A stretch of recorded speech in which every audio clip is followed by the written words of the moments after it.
Apartment 5B.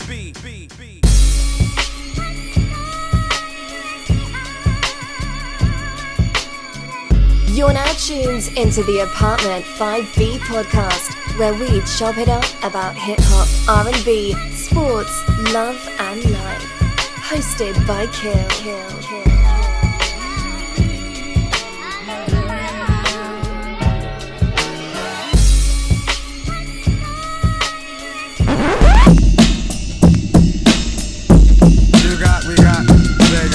It's gonna be a lot of slow singing and flower bringing if my burglar alarm starts ringing.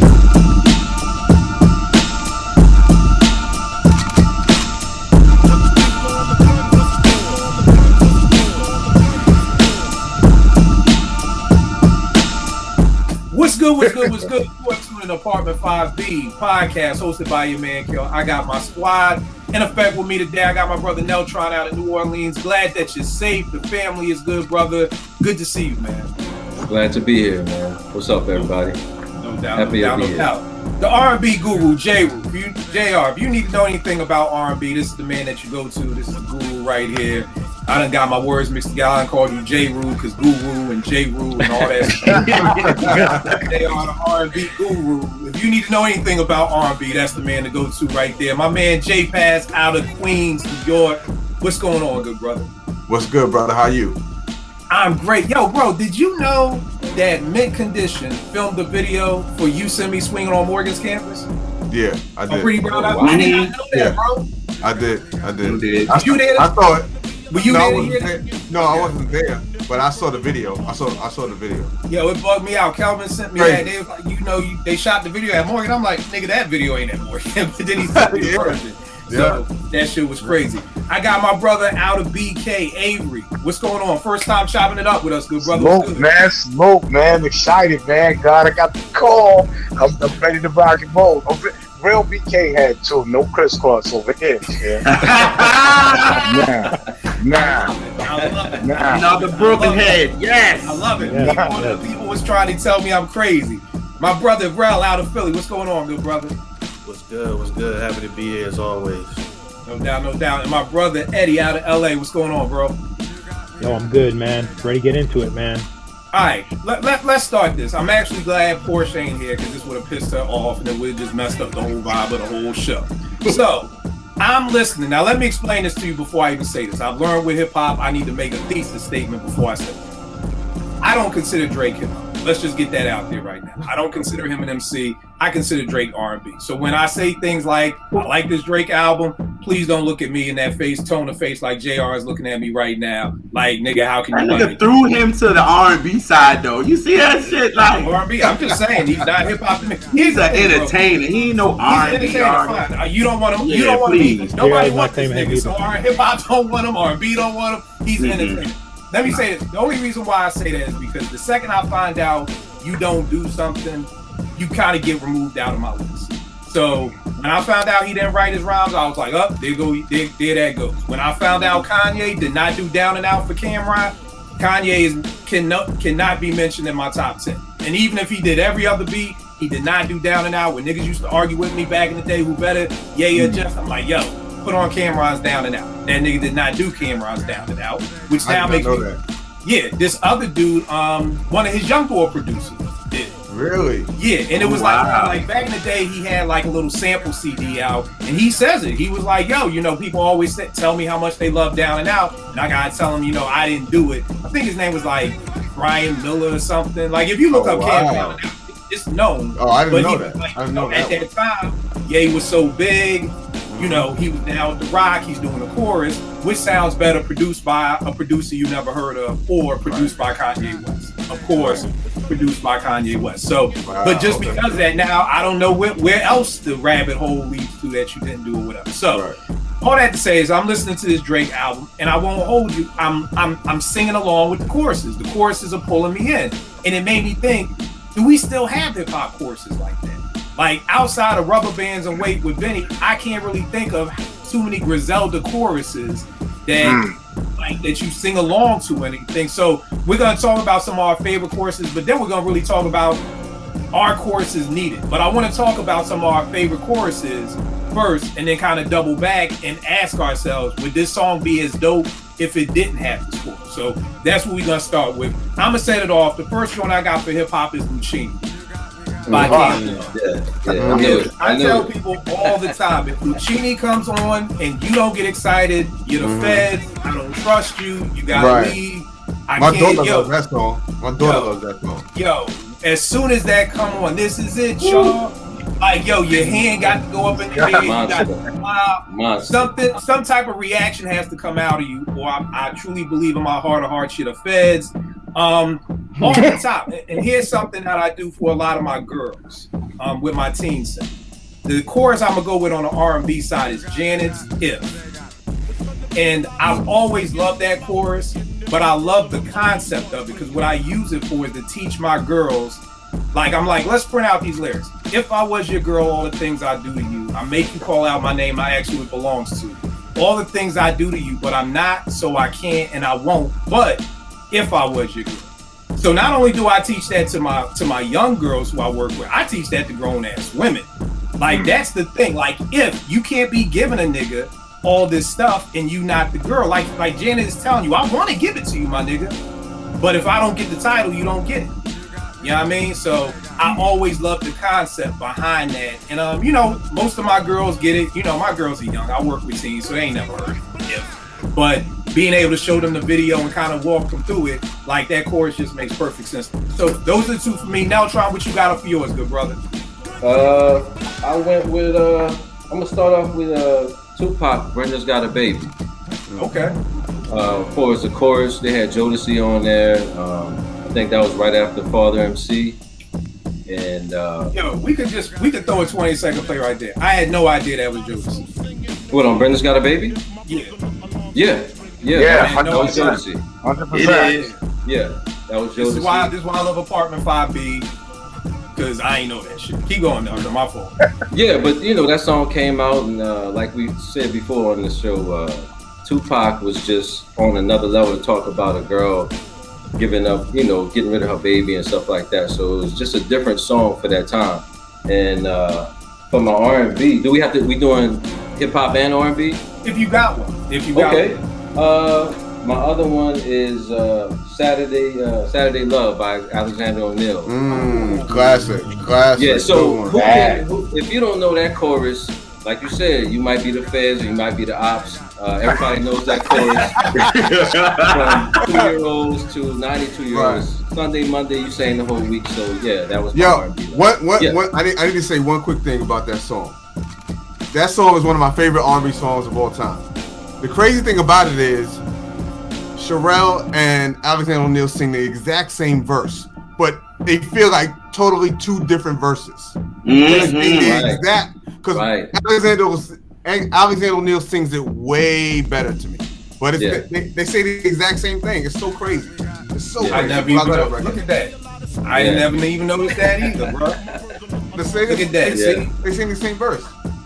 Never even paid attention to it. It's crazy too now, Tron, because I got an Alexander O'Neal joint for mine too. So definitely, that's crazy. JR, what you starting with? Hip hop, R&B? You going both? No, I can start with R&B, but I got some hip hop stuff. The first one I'm gonna go with is "Can We Talk" by Tevin Campbell. Now, if you do not know, like y'all said, if you don't know that hook, you are the feds. Like, I don't care. You ain't gotta know the chorus. Not chorus. You don't gotta know the verses. That's fine. But we get to that chorus and we get to that bridge. If you don't know that, don't talk to me. Something's wrong with you. Like, who birthed you? Like, for real. Like, I just don't care. I don't understand. You know what I mean? But yo, Babyface wrote the hell out of that song, yo. Like, him and Daryl Simmons wrote the hell out of that song. And you know what? It was so funny when they was talking about it. They was like, they gave that song to Usher first. It was supposed to be his. So did Usher turn it down? No, they just knew it wasn't for him. Like, they gave it to Usher. So they was gonna give it to him, and I think they were gonna give it to him because he heard it and he heard the, I guess, Babyface singing it or whatever. But they was like, and he wasn't anybody yet. You know what I'm saying? This is what even called me a Mac and all that Usher yet. so he didn't have anything. They knew this was a smash, so they gave it to Tevin. You know what I mean? And he killed it. It was his song. So Can We Talk? That joint, that chorus, crazy. Hell yeah. All right, you got a hip hop joint, or you just gonna? Yeah. I got one. Slow Down by Grand Newman. Definitely on the honorable mention list right there for me. Right. Yes. I just remember when my dad got it and like blasting that joint. He got that joint on Fulton Street. I think he brought it on Fulton Street, and he brought it. And I just remember him blasting that joint. And I tell you now, to this day, I probably don't know that, but I know when it gets to slow down, man, like that. I tell you that. Don't ask me the verses because I ain't making myself look stupid on here. But the chorus is crazy. So yeah, Slow Down is my hip hop one. No, that's crazy. My favorite joint on that. I think we did a show about that, like your favorite verses. Mine is Sadat, just coming in with the hey baby. Yeah. Out here in my sneakers. On the way down, like, hit them behind the speakers. That's like yo, like that. Yeah. Those are some days. JP, what's going on, bro? What you got for us? All right, so like I told you before we started recording that I read your text all wrong. So I'm listing. I thought it was hip hop songs with R&B choruses. I didn't realize this is what it was. So I'm gonna stick with my theme. I'm glad I wrote it wrong. So I'm gonna do totally opposite from the classic stuff y'all been talking about. I'm going with. So this is my hip hop song that has an R&B chorus that I really like, and it's more a recent joint in the past 4 or 5 years. And I'm gonna go with Matrimony by Wale featuring Usher. Now Usher kills that. It's a Jake One joint. First of all, one of my favorite producers, Jake One. First of all, but Usher makes this record. It's yo. Let me tell you something. The way he sings on that record, it's shit. I feel like this song doesn't get the respect it deserves, and it's a great song. So I'm gonna go with that one. So that's my joint. Bro, let me talk about that for a minute. That's the top 5 Jake One beat. And people be like, yo, word? I'm like, yeah, right. That is a perfect song. Like, it is. Usher kills it. Truth be told, y'all, all my favorite Wale joints are those girl songs. Right, exactly. Like, I'm not a big Wale fan. I'm not a big Wale fan, but whenever he's talking about girls, I always fuck with his stuff. And it's like, bro, just stay in that lane. Just stop trying to make club bangers and yo, let the remix about the girl be the club banger. But like, yo, just when he stays in that lane, dog. And that, like you said, Usher kills it, man. Kills it. So that's a very, very dope pick. Avery, what you got up first for yours, bro? Avery, you still with us? I think he froze. All right, Rel, what you got for us, good brother? Alright, yo, I got so this the hip hop song. I just remember when I first heard this, John, like I got so hyped for some reason. Like it's one of my favorite groups, and this was their first single off the new album, whatever. I was just hyped when I heard it, and that's Award Tour. My list, yeah, yo. Yeah. I just remember when I first heard it, I was just hyped, and then they had Dave on the hook. It was crazy. Like it was just perfect. Like that's a perfect first single for your album. You know what I'm saying? And so that's the joint I went with the hip hop. For R&B, it's 2 Occasions. The Deal. Yo, classic. Okay, you can't get no better than Only Think of You on 2 Occasions, day and night. I mean, talk about game. That's a game right there. Come on, man. You know what I'm saying? That's funny you say that, man.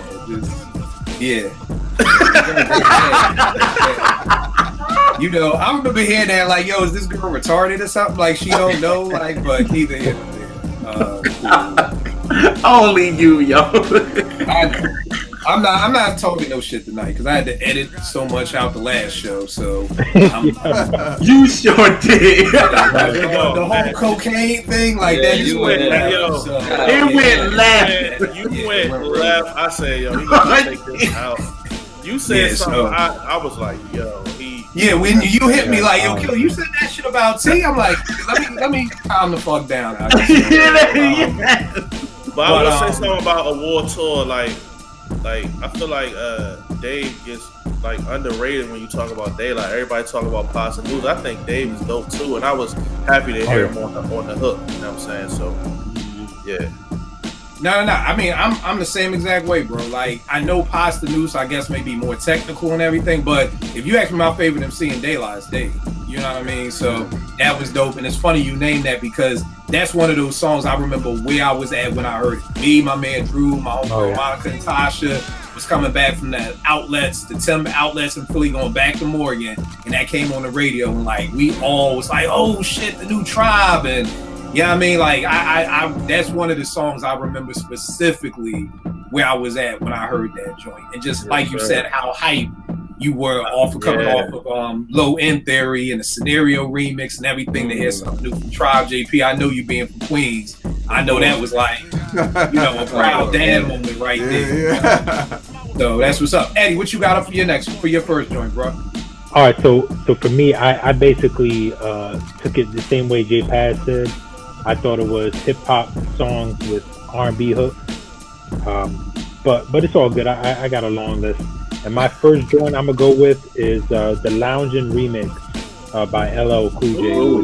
Total. Oh yeah, man. Oh yeah. Okay. Yeah. Yeah, Total on that. All right. And Total classic joint right there. Yeah. Right. Yeah. That's And, why just- LL would be hell getting the verses because he got songs like that, and then he got other like songs. to the point I don't even remember the OG Loungin'. You know what I mean? The original song? I don't remember it either. I don't either. I really don't. He don't either. You said L will be like, yo, Molly, bring up the sessions. I don't even remember what the OG. Send me the sessions, man. And you got anything for the R&B tip, Ed? Nah, I ain't got anything for R&B right now. All right, no doubt. Avery back in effect with us, good brother. What's going on? All right, so what you got for yours?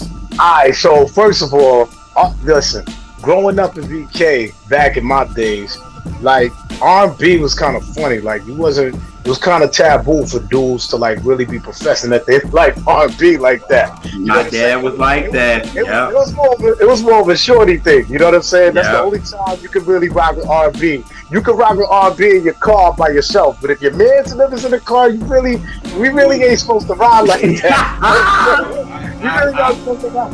I understand 100%. I always tell people I loved R&B for my 90 minutes in Timberland tape, my 90 minutes of knocking boots. Like that's when I listen to R&B. Like I fuck with Jodeci, but D'Angelo. Like once Brown Sugar came out, that's kind of what like opened me up, and I was like, okay, I'm a fan. Now keep in mind, I got slow jam tapes. I love 80s R&B and all that, but I feel what you're saying. Niggas couldn't get in your whip in Philly, and I'm playing no fucking Keith Sweat slow jams or whatever like that. Yo, real rap.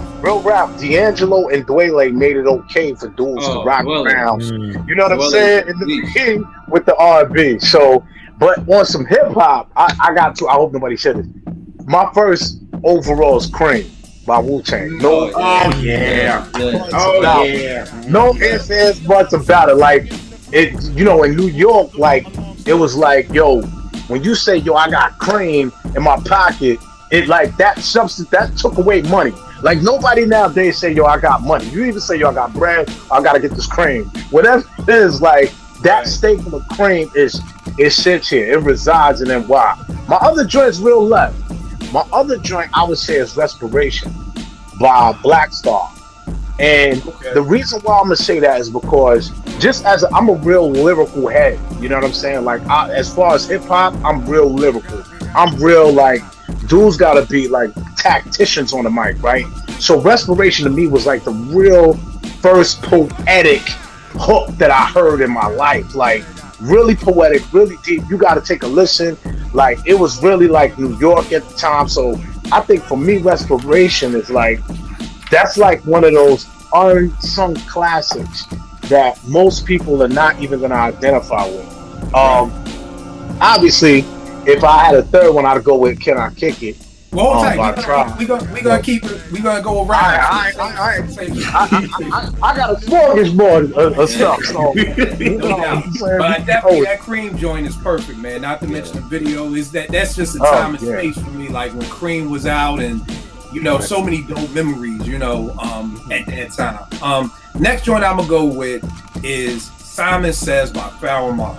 The first time they sent us the vinyl at 889, we in the studio, we listening to, we like, oh, this the Godzilla joint, like dun, dun, dun, dun. And then just Simon Says, get the fuck up. I'm like, oh, this dude is like wilding on the chorus. Then it's like, throw your guns in the hot. Then when he gets to the girls rub on your titties, I'm like, yo, I love it. Like, let's keep playing this shit. Like, we ain't even gotta get to the verse, y'all. Just we can spin this live. Like, let's go right now. So I just love it. It's such a get hype song. Like like when you hear that dun dun dun dun, like that should get you up and get you hyped. That I know it's not. I'm not saying it's any up. I'm not saying that, but it should put you in that same vein of getting you hyped. Get ready to really wild out, because I remember when that joint came out and it was like, this is 98, and it was like Simon Says was crazy. On the R&B tip, I'm gonna go with Keep On Moving by Soda Soul. You know what I mean? That's just one of them songs that I just love. I remember that break beat, just the drums, just the singing, just to keep on moving, don't stop. Like that like with the R&B joints, like I was saying off camera, these are like songs that just bring a smile to my day. Like, if I'm having a bad day and I put on Keep On Moving, like I'm gonna be singing, like I'm gonna be happy. You know what I mean? So that's what I'm gonna go with on the R&B tip. Now, Tron, what you got up next on your joint? My next joint is from one of my favorite albums out, the Wu-Tang Solo, and it's from the Cuban Link album, and it's Rainy Days.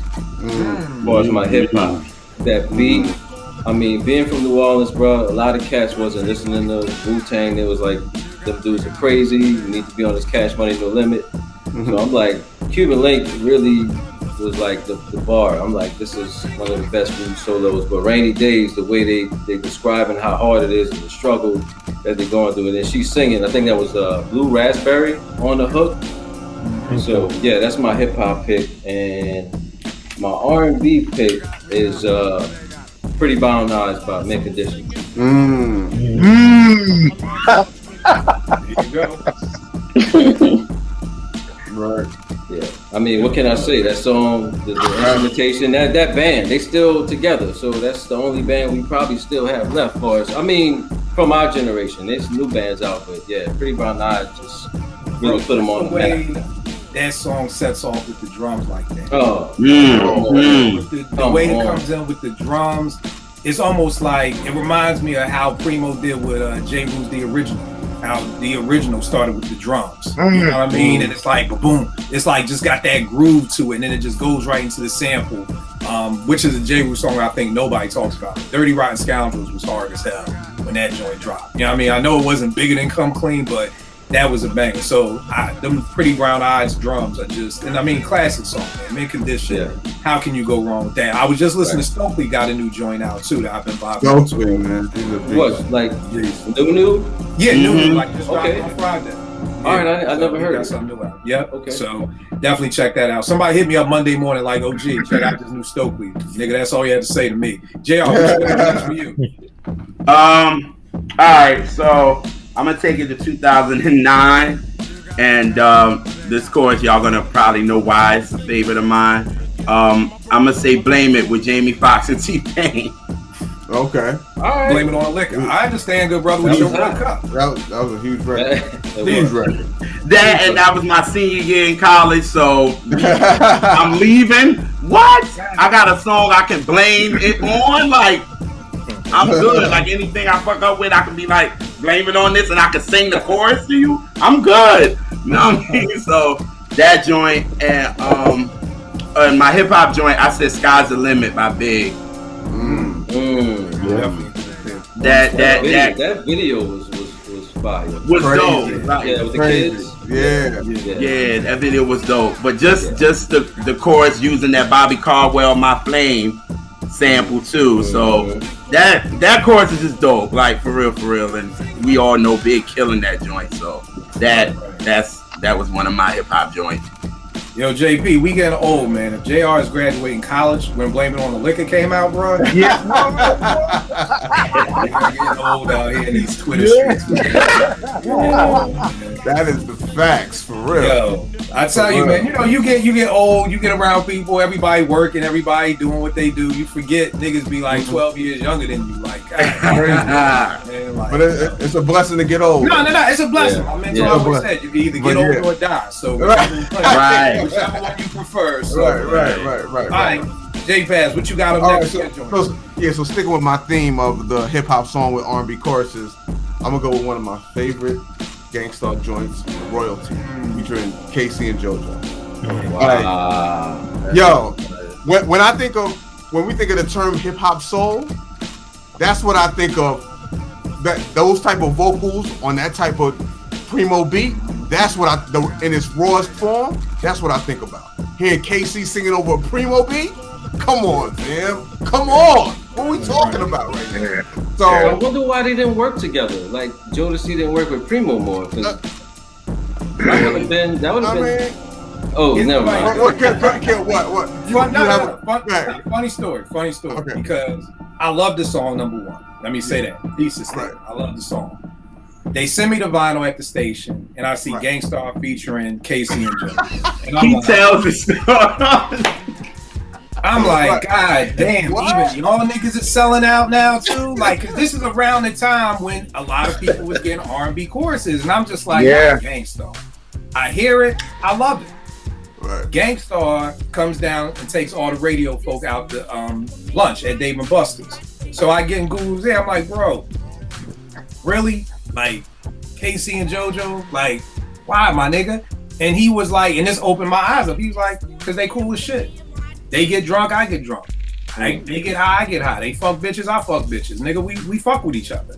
And I was like, I'm not mad at that explanation. You know what I mean? Like, it literally is like, sometimes you don't have to do what I was doing, trying to make everything long division and you got with this person to try to sell records and all that.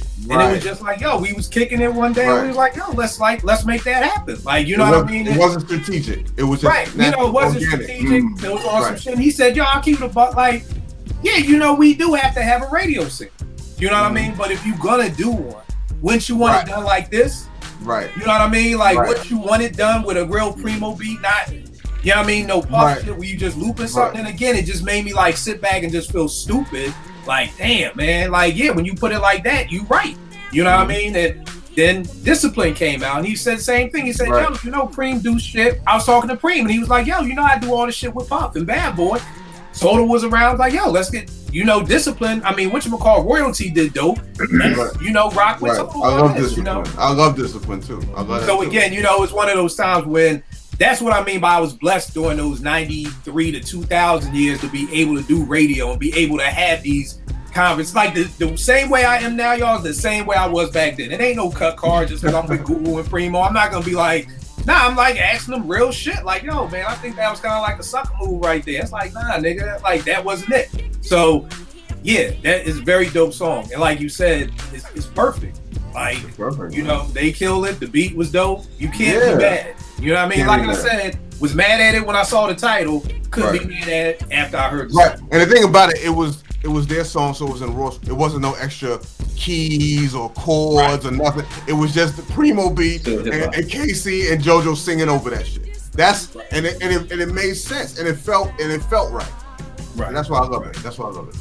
Funny, same thing with Moment of Truth. Guru I ran because again the blessing was people always take us out and Google was like, I'm like, Scarface trying to get on that West Coast shit. He's like, nigga, we fuck with each other.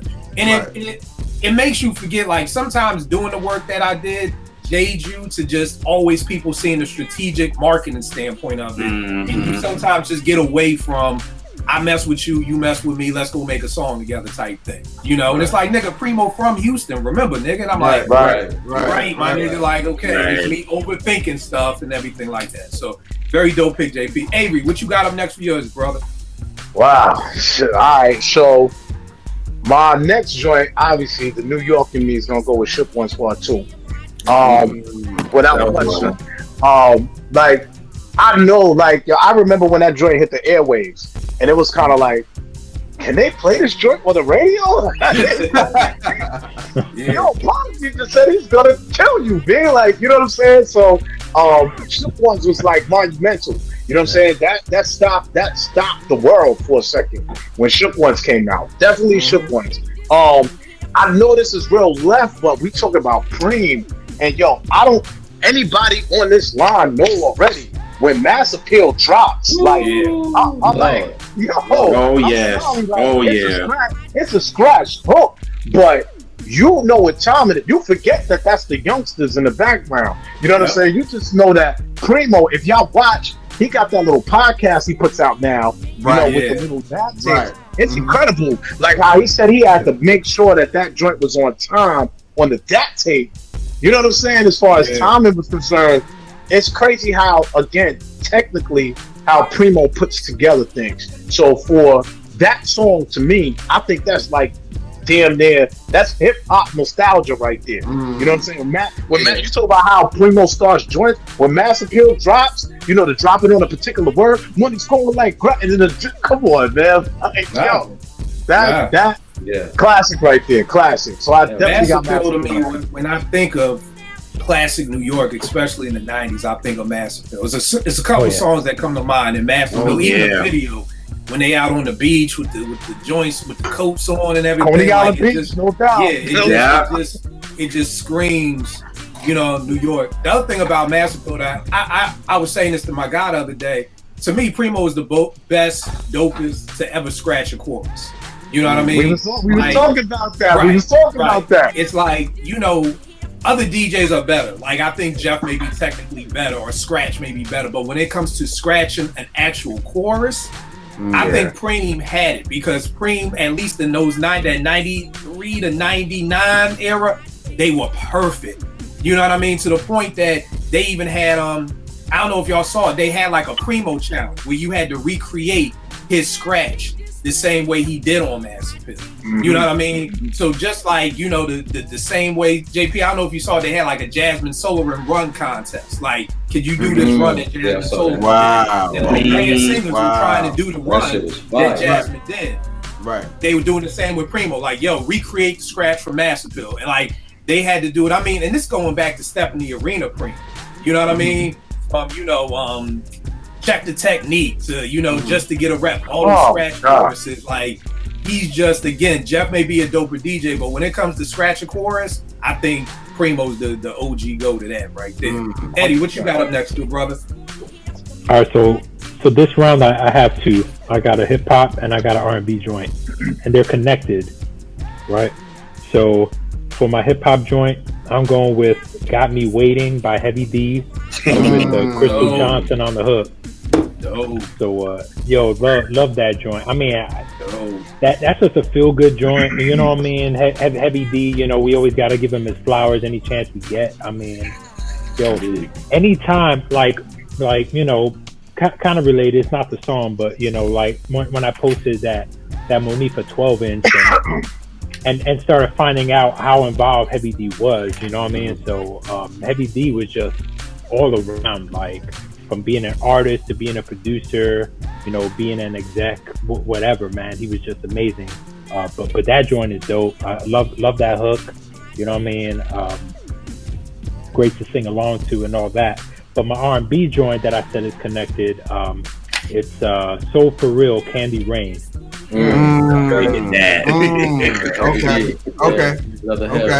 Okay. Candy Rain, man. Like, yo, if you don't sing along to that, man, something's wrong with you. Like Kill say, man, you the feds.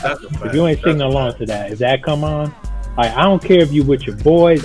I don't care, man. Like, you ain't too hard to sing along to that, yo. Right. You gotta hum that in your head, though. You gotta hum that. The funny thing with that joint is, if you really by yourself, nigga, I'll start doing the dance moves too with that. That's joint, you know what I mean? Because you do the video. Yeah. You know what I mean? Like, y'all see my neck kind of did the move right there. You know what I mean? You know, it's just classic. And I mean, I think you come in with that Check the Rhyme sample, and it's just like, it just felt at home. It felt dope. The chorus was dope. Got Me Waiting, top 10 Pete Rock beat to me. This sample's one of my favorite Luther songs. Yeah, man. So just love both. Right. Yep. Like that's one of my favorite Luther songs. So yeah, just dope picks. Ed, Brad, what you got for your next joint? All right, for my hip hop genre, I gotta keep the Primo theme going. It's Unbelievable. Unbelievable, big joint. Unbelievable. Oh man, yo, that is man. Hey, scratch that shit. Oh my god! When I first heard, I was like, yeah, "This dude, man, he got to chill, man." That's this quintessential classic New York hip hop right there. Like, that's all it is. Yeah. You know what I'm saying? And the story about how it got put together and all that was just made it that much better. You know what I'm saying? How he really ain't had the time to do the song for Big. You know what I'm saying? Big was just like, yo, chop me something up and let's rock. And he came out with that. Right? You know what I mean? You know like, what yo, how you not have time to make a beat but make Unbelievable? Like, you know what I mean? Crazy. That's crazy. So, and then my R&B joint is Where I Want to Be, Donnell Jones. Oh man, Wow. come on, Yeah, man. Wow. Yeah. Okay. Yeah. That's another one. I don't know one person that don't like that song. I don't. Bro, I was actually going through a breakup with my ex when that song came out. So I was like, I'll play that, try to give her a little hint, like, baby, you hear the song because I'm about to be out. You know what I mean? Let me find out this nigga got Donnell Jones playing while he cooking dinner. Like, yo, you ain't get the hints, nigga? Like, nigga, I'm playing this shit. All week, you ain't get the hint that comes out? Like, nigga. That's a classic, bro. And the lyrics to that song is so crazy, though, when you really listen to it. It's like some of the most toxic lyrics, bro. Like reckless, yo. Like what he's really saying to her is like, damn, dog, like that's kind of foul. And then you see the video, she out on dinner, he outside singing because now he want her back. Yeah, Donnell was wild. Yeah, but that song is a classic. The hook is a classic. So that's classic joint. Yes. Yeah, the Unbelievable joint is crazy. That's just like War 2. I remember where I was coming home from Oregon, getting off Lincoln Drive, and Cosmic Kev was playing that on Power 99, and you just had the beat. He had the beat just going for a minute. So I ain't know who it was. I was like, yo, this beat crazy. And then Big comes in with the live from Bedford Stuyvesant, the live is one. And then when you get to the chorus, I'm like, yo, I quit. Like, yo, this is crazy. You know what I mean? And that's why I'm always telling young folk, sometimes you had to be there to understand that feeling of hearing a song for the first time when it was out. Not hearing it for the first time 20 years later. No, but hearing that when it came out, then having to go back to Morgan and talk to all your other niggas like, yo, you heard this, and then it's just like you getting a reaction from it and everything like that. Yeah, Unbelievable is crazy. Next joint I'm gonna go with, and it's crazy because I'm gonna ask, we got 1, 2, 3, 4, 5, 6 people up here. I'm gonna ask y'all what this chorus is, and I'm gonna probably go out on a limb and say all 6 of y'all gonna say something different. Electric Relaxation by Tribe. Oh, I know that. Choruses, but to this day, I still have no idea what the hell it's saying. Neutron, what do you say that they're saying? Relax yourself,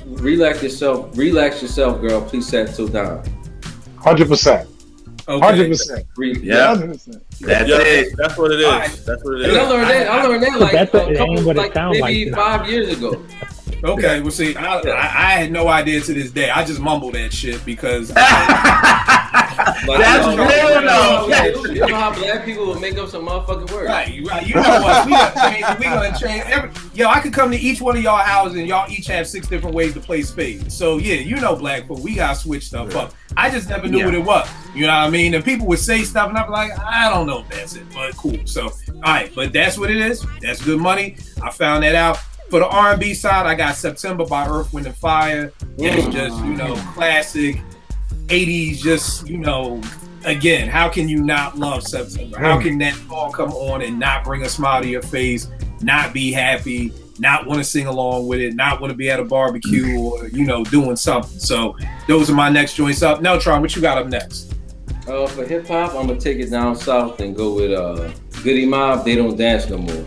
Ooh, So when that dropped, that was 98. I'm at the House of Blues. This comes on, everybody throwing bows, and it just that song is just. And then CeeLo closes it out, and it's just a great song. And that's another testament to Organized Noise production, because that beat just was crazy. You had to move to that. My R&B joint, I'm gonna go with Maxwell's Ascension. Don't Ever Wonder. Okay. And that make me Love Jones is one of my favorite movies. And then when Darius come to the house on some stalker shit, he opens the door and Maxwell is playing and he's trying to pontificate and be this Renaissance black man. But yeah, that song just makes me think of how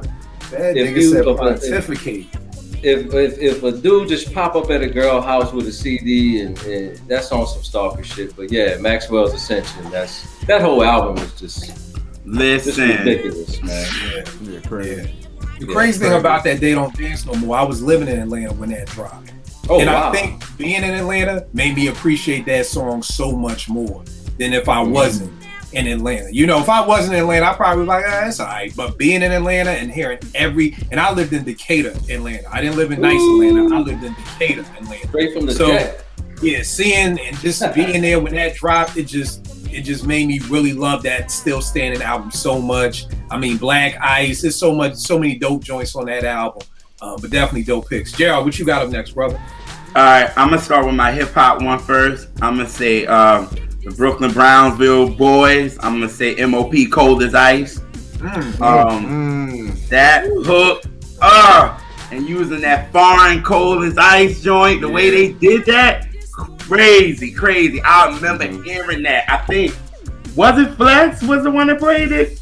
Cause I don't know. I'm trying to think. It might have not been all them bombs on it, but I'm trying to think. when I first heard it, and I was like, whoa. And I was like, this is crazy. And me and my pops was just in there like, yo, this joint is ill. And so that one, and I'm going to take it back since you said our favorite R&B hooks or whatever. I'm going to say Soul Man by Sam and Dave. Wow, you went way back. Well, of course, because that chorus clearly identifies with me for sure. so I mean that when I heard the song when I was a kid, I loved it. So it was like from that and then to know what Isaac Hayes was thinking when he did it, when him and David Porter was looking at the news after the 12th Street riots in Detroit. And they was like, yo, we got to write a song. And they was like, all right, well, soul, that's black. So, back then you kind of had to go around lyrics and not be too much. But, you know what I mean? You got to know what you know what I'm saying? You know what you're standing for. And when they was like, yo, we just going to make a song where brothers can say, or anybody can be like, yo, I'm a soul man. You know what I mean? But for me, I didn't even look at it like that. I looked at that like, yo, you like soul music, this is you know what I mean? So that's why when that joint comes on, as soon as I just hear the piano with Isaac Hayes playing, I'm like, this is my joint. So yeah, Soul Man by Sam and Dave. Okay. Just showing off as usual, going back to the 70s. None. JP, what you got, good brother? So the good thing about this is these topics is like, none of us really have the same answers because you pick those topics where we kind of have the same answers and stuff. So with me, continue to stick with my theme of hip hop songs with R&B choruses. I'm all over the place. I'm gonna go with "Perfect Match" by the Cellar Dwellers. Oh, okay. You know what I'm saying? Produced by Nick Wiz. I forgot. What's the girl for that in the video? What's the song? What's the singer's name? Is it on there? What's the singer's name? Hold on. I am not sure. What was her name? I don't know her name, but listen, you talk about a great hip hop a song with an R&B chorus. Like the beat was hard. It says Hook Finesse by Baby, BAYBE. Okay. That's another show, Phil. What happened to the R&B girls? Like Chiquita and Blue Raspberry and that chick you talking about. Like all the R&B chicks who sung on Nobody Beats the Biz. Like, well, those girls. That was a TJ Swan sung on Nobody Beats the Biz now. That's a guy. That's not a girl on Nobody Beats the Biz. That's a dude? That's yes. Yeah. I don't believe Nelson right now. I really don't. I think that was a joke. That was a joke.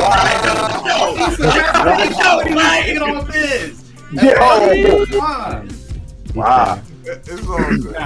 Definitely very dope album, y'all. If y'all never heard this, absolutely. Yeah. Absolutely. Classic. Man. But the way she sounded, her voice was just so perfect for that record, man. The beat was nice, the beat was hard, and it was still nice for her to sing over it in the court. It was perfect, man. So yeah, that's my joint. Yeah, Cellar Dwellers. People may not know about them. Mm-hmm. Advance the Boardwalk. Advance the Boardwalk. It was on Loud Records. Dope dudes, man. Dope dudes, man. I think this was actually my first interview at the radio station. I have the single. I have the single somewhere too. I have the single, the CD single. Yeah, very dope picks. Avery, what you got up next for yours, bro? All right, let me leave out of NY because I don't want to be. You know what I'm saying? Trust me, bro. When the show come out, they will be like, "Yo, why you always got New York?" Bro, it's always gonna be something. I'm gonna go with Miss Jackson, Outkast. That was my next pick. That's what his example out of this.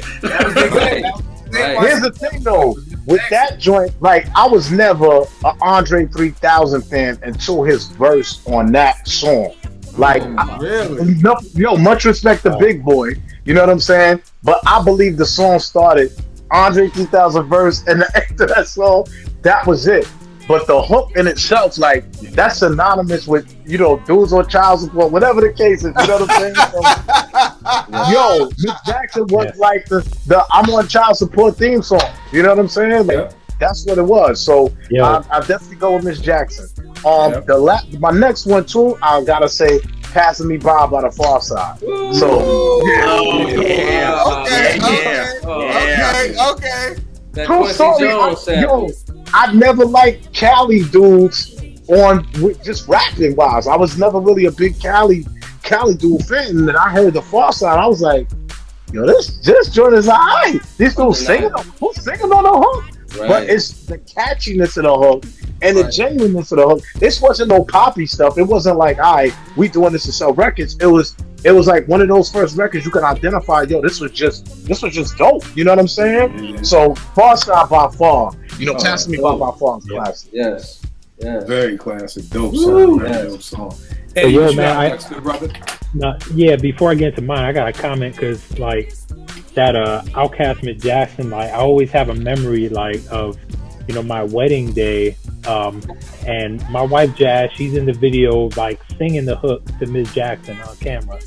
Like she probably was whatever, man. But fun times, man. It just goes to show like how timeless that is. You said Jazz is in the Outkast video? Nah. Oh, in their wedding video. In the wedding video. Oh, like Jazz was in that video? Okay, that's Nah. But let me get into mine, and honestly, like I'm shocked that I made it this long without anyone mentioning this joint. But One More Chance, Stay With Me remix by Biggie with Mary J and Faith on the hook. Perfect, man.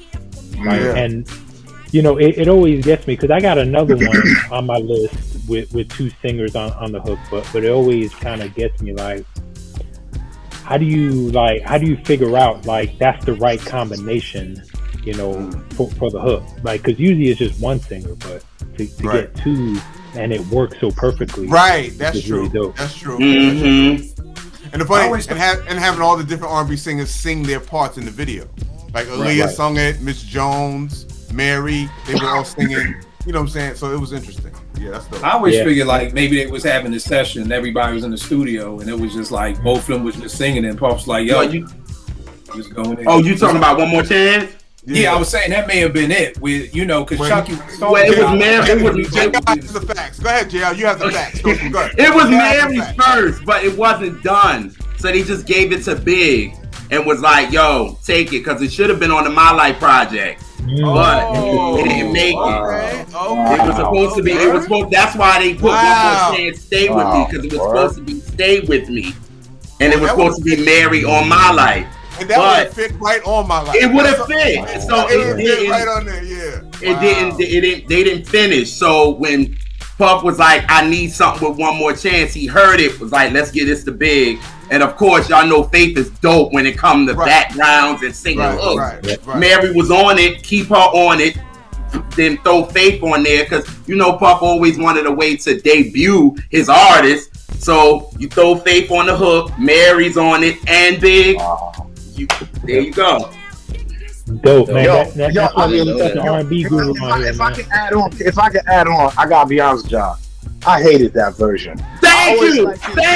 I don't even. I like the hip hop. I'm sorry. I've never been a fan of it. I'm sorry, man. I've never been a fan. I'm sorry.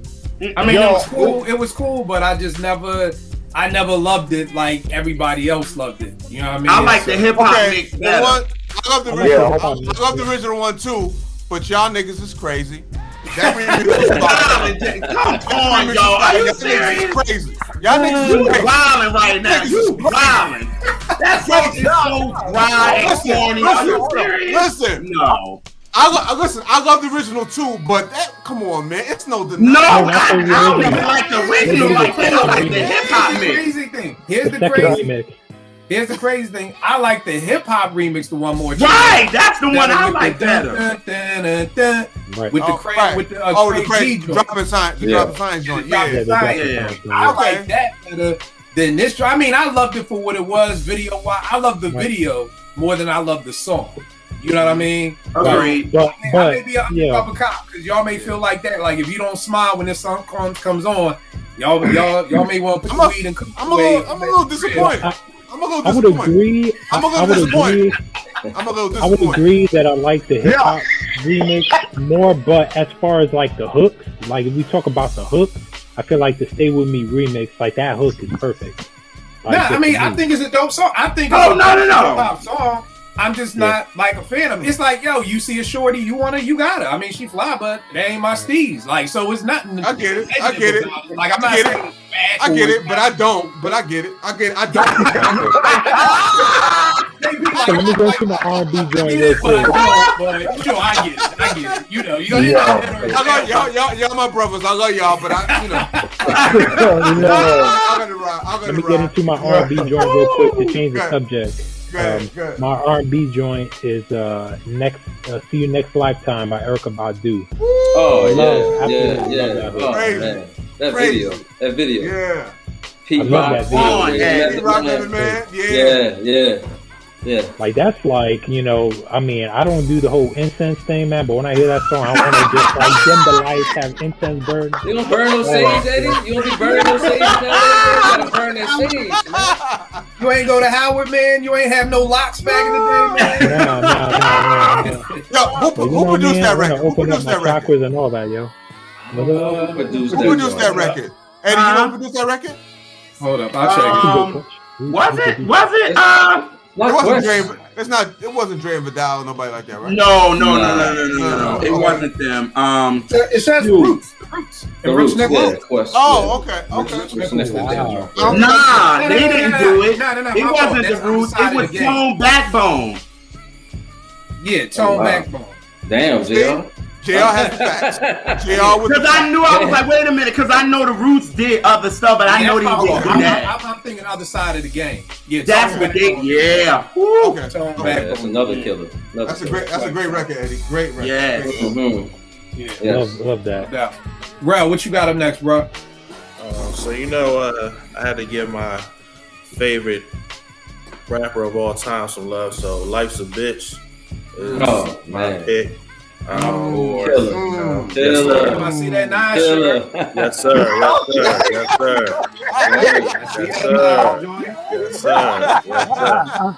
Okay.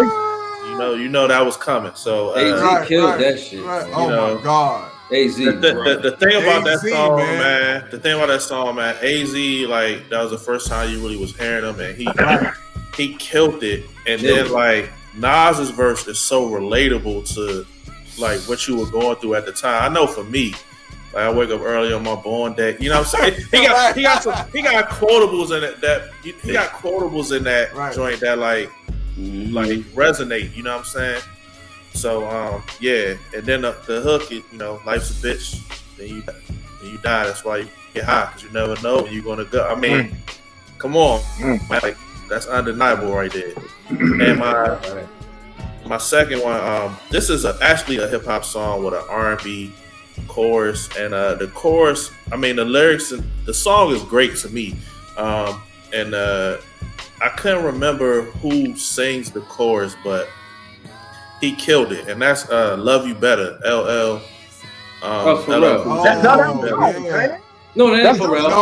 No. That's not Pharrell. It's somebody else. That's Donnell Jones. No, it's not Donnell Jones. It's not Donnell Jones. Pharrell produced it. But I don't know. I can't remember the singer's name. I can't remember the dude's name, but he killed it. Yeah. He killed it. What song is it?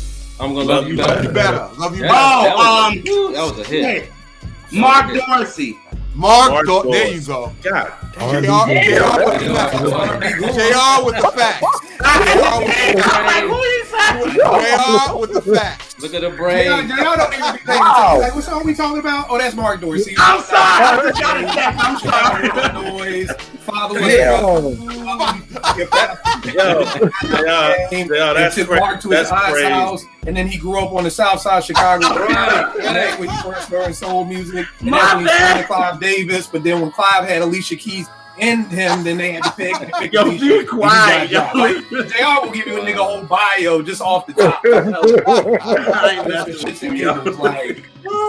Dorsey. I told you when he lived with his aunt, everything. I don't even know who Mark Dorsey is. Right. Most people don't. JR does, so that's all that matters. Right. That's a great song. Yeah, he did. That song. God damn, that song was good. I gotta go listen. I don't even remember that song. That was a big hit for that hard. That was a big hit for a while. That was a hit. L didn't have a hit for a while, and that really brought LL back. This is after Mr. Smith. If it's Pharrell.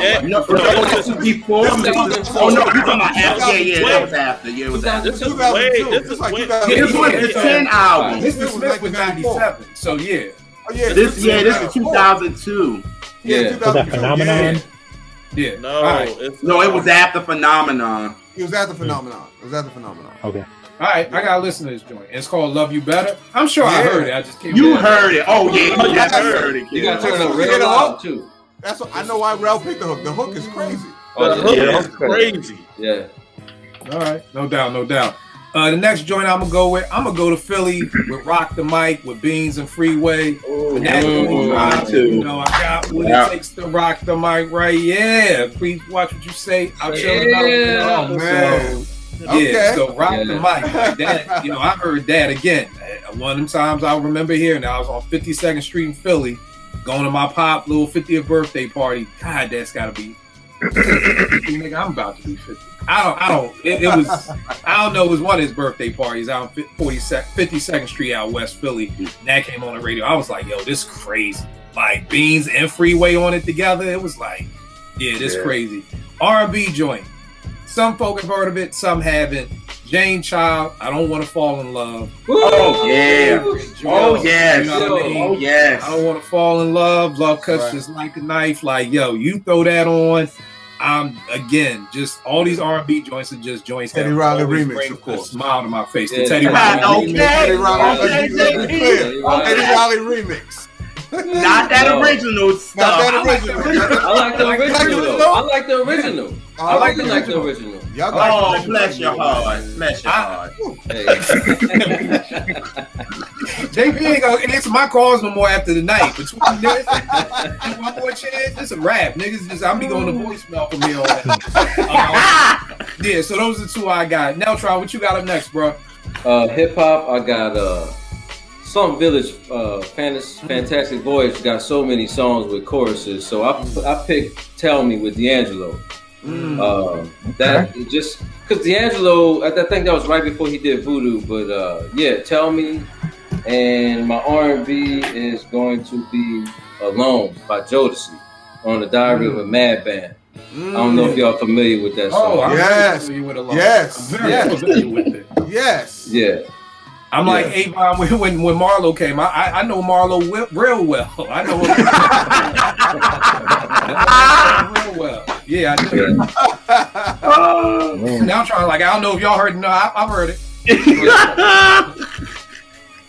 Nah, that's a dope pick, man. That album is just incredible to me, man. That Diary of a Madman is just, crazy. Amazing. The side A is side A. Yeah, Josie never had the to make those fast songs. Like, you know what I mean? That's why I don't know why they just didn't make ballads, yo. They should have never made no fast songs. I don't know why they never wanted to do the 112 route. Like, that's why I love 112's debut album so much, because it's just 90% slow. Make slow songs, let somebody. You know what I mean? Yeah. So I always wondered why Jodeci didn't just do that. They had Let's Still Go Through the Motions off the Who's the Man soundtrack. That was cool. You know what I mean? Right. But, That was it. Yeah. Yo, dog, we just want to hear slow jams for you. Do the remix. Remix it and that's it. Do the That's it. remix. Remix it, Then would come and talk to me, then remix it with Freaking You, with Ghosting Them, and do that. But just give us just slow jams or whatever. Because when Devontae was in his bag, Devontae was a top 5 R&B producer one time. What? Absolutely. Without question. He don't get credit, yo. He don't get credit. But he was the top 5 R&B producer for a moment. Talent. He may have been number 1 to keep it a buck with you. Like, his talent was insane. He may have been number 1 to keep it a buck with you. So, JR, what you got up next? This one, Michael Jackson's "Rock With You." There you go. All right, I mean, ain't no, what can you say with that? Like, as soon as you just hear that, if you ain't singing something wrong with you. You know what I mean? Like, I'm looking at you a little crazy. And for my hip hop, I got set the Drift of Memory Bliss by PM Dawn. Oh man, big record. I'm sorry, big record. What's the name of the song? You know the song. He's an ass. Are you serious? No, ASR10. The only PMD song I know is the slow jam from Boomerang. So that's what I'm saying. Set memory. Set a Drift of Memory Bliss. It samples Spandau Ballet. Spandau Ballet. Yeah, true. Oh, that's all. Okay. I just never knew the name. I just never knew the name. That's all. I was about to say. Title. Something I just never knew the name of the song is all. Oh, okay. Okay. Yeah, it's a long title, I guess. Right. That nigga was like, set along memory drift upon memory lane. Like, what was the name of this? Who got a song that long? Like, set along memory drift on memory lane. Like, Right. But yeah, those are my 2. Then after that, I'm R&B to the end. So, all right, JP, what you got up next, man? So still sticking with my theme of hip hop songs with R&B courses, I'm gonna go to Philly with the Roots and featuring Erykah Badu. Erykah Badu, no doubt. I mean, come on. Doubt. Grammy-winning song. I mean, the chorus. Shout out to Jill Scott because she wrote the hook, right? She wrote the hook, yeah. Wrote the hook. Yeah. So I mean, the song is just it's a classic song. Like you cannot sing. You cannot rap that. I mean, the hook really makes it to me, and I love Black Thought, but that hook, it just rolls off the tongue easily, man. I mean, I love it. So that's my pick. I remember 92Q. They were pushing that as Erykah Badu featuring the Roots. Yes, I do remember that. I remember that. Yeah. That a lot for real. A lot of radio stations were saying Erykah Badu featuring the Roots because E was just so big at that time. Like, everybody was in their pockets where you're just a bit. At that time, like, she was the biggest star on the planet. This goes back to kind of the Kanye Cameron thing where the label was like, we can't have a nobody singing this. Because at the time, Jill Scott was nobody. So it's like, she wrote it, and she sung it, but we can't put that out. You know what I mean? Because it's not going to, and I guarantee you, same song, Jill, great singer, that song does not do what it does. Without being 100%. on there. You know what I mean? So, I would have loved to have been a fly on the wall during that conversation. Like, hey, Jill, you wrote it, you sung it, but nigga, you can't be on the video. We'll give you some free studio time and some free seats, but you can't do that. So dope pick. And the video is crazy too. I love that whole concept of the video, everybody being dead or whatever, and then it it just turns. So funny thing about that video. People in Philly, people don't know this about the Roots. Most people in Philly don't like the Roots or didn't like the Roots when they first came out. Right. Because they just didn't represent the hardness of Philly. When you think about Philly, it's state property. So these These innocents burning, dreads having, I shall proceed shit. Niggas was not feeling that shit like that. And then people would get mad when they didn't film their videos in Philly. So when You Got Me came out, it was filmed in New York. Niggas in Philly living. Wow. You know what I mean? On like, yo, why didn't y'all film that in Philly? You know, because it's like, yo, dog, you from New Orleans. Like, if you know, you got a New Orleans group that's like New Orleans, and then they shooting videos everywhere but New Orleans, you may feel some kind of way. Like, you know, you got your second album, Philadelphia Half-Life, but you ain't shooting no videos in Philadelphia. Like, type thing like that. So, yeah. Avery, what you got up next, bro? Yo, short story, too. I used to live Southeastern, right? In Philly for a minute. And I remember as a New York dude going down there, I'm sitting there, him and hawing about Black Thought, and dudes is looking at me like, we don't even like them dudes like that. People be thinking I'm lying. That's so crazy. That's 100%. Wow. 100%. If you don't represent Philly, there was a time when Steady B was this. I forgot what it was, but it was like, yo, you always be wearing New York caps in your video. Or Philly is you gotta understand, coming from Philly, it was always trying to, you know, not all New Yorkers, a lot of New Yorkers is like very territorial. You know what I mean? So it was always trying to break and to get New York people to like our shit. You know, I talked to Jersey niggas who have felt the same way. I spent every summer from first grade to 8th grade in Fort Greene, Brooklyn, and always being made fun of. Like, I get y'all your Fresh Prince, your parents don't understand. Get that stuff out here, you know. So it wasn't until it wasn't until Philadelphia dropped when a lot of New York niggas was like, yo, the nigga thought nice. Like, that was the first time I remember. Kind of teetered on 3 times dope. I would go back to Brooklyn for summers and niggas would be like, all right, we feeling that funky dividends. Like, all right, we feeling this EST. But it wasn't until that Philadelphia came that niggas really, New Yorkers really was like, okay, I see what you talking about, Kill. Like, y'all got something. But even in Philly, it was like, nah, like, we ain't really rocking with that because they want to hear. I always tell people when Malik B died, that was the roots. That was the key to keeping the roots in the streets of Malik B. You know what I mean? So that's really what it is. So I'm not shocked you said that, Avery, that, you know, dudes was not feeling Black Thought like that. Like, that's 100%. Yeah, like, but then fast forward a couple of years, trust me, niggas was feeling Beans and Freeway and Young Chris and Cassidy and all those dudes who was coming in because it was like, all right, now that none of them niggas is as nice as Thought. None of them niggas is nice as Thought. Uh-oh.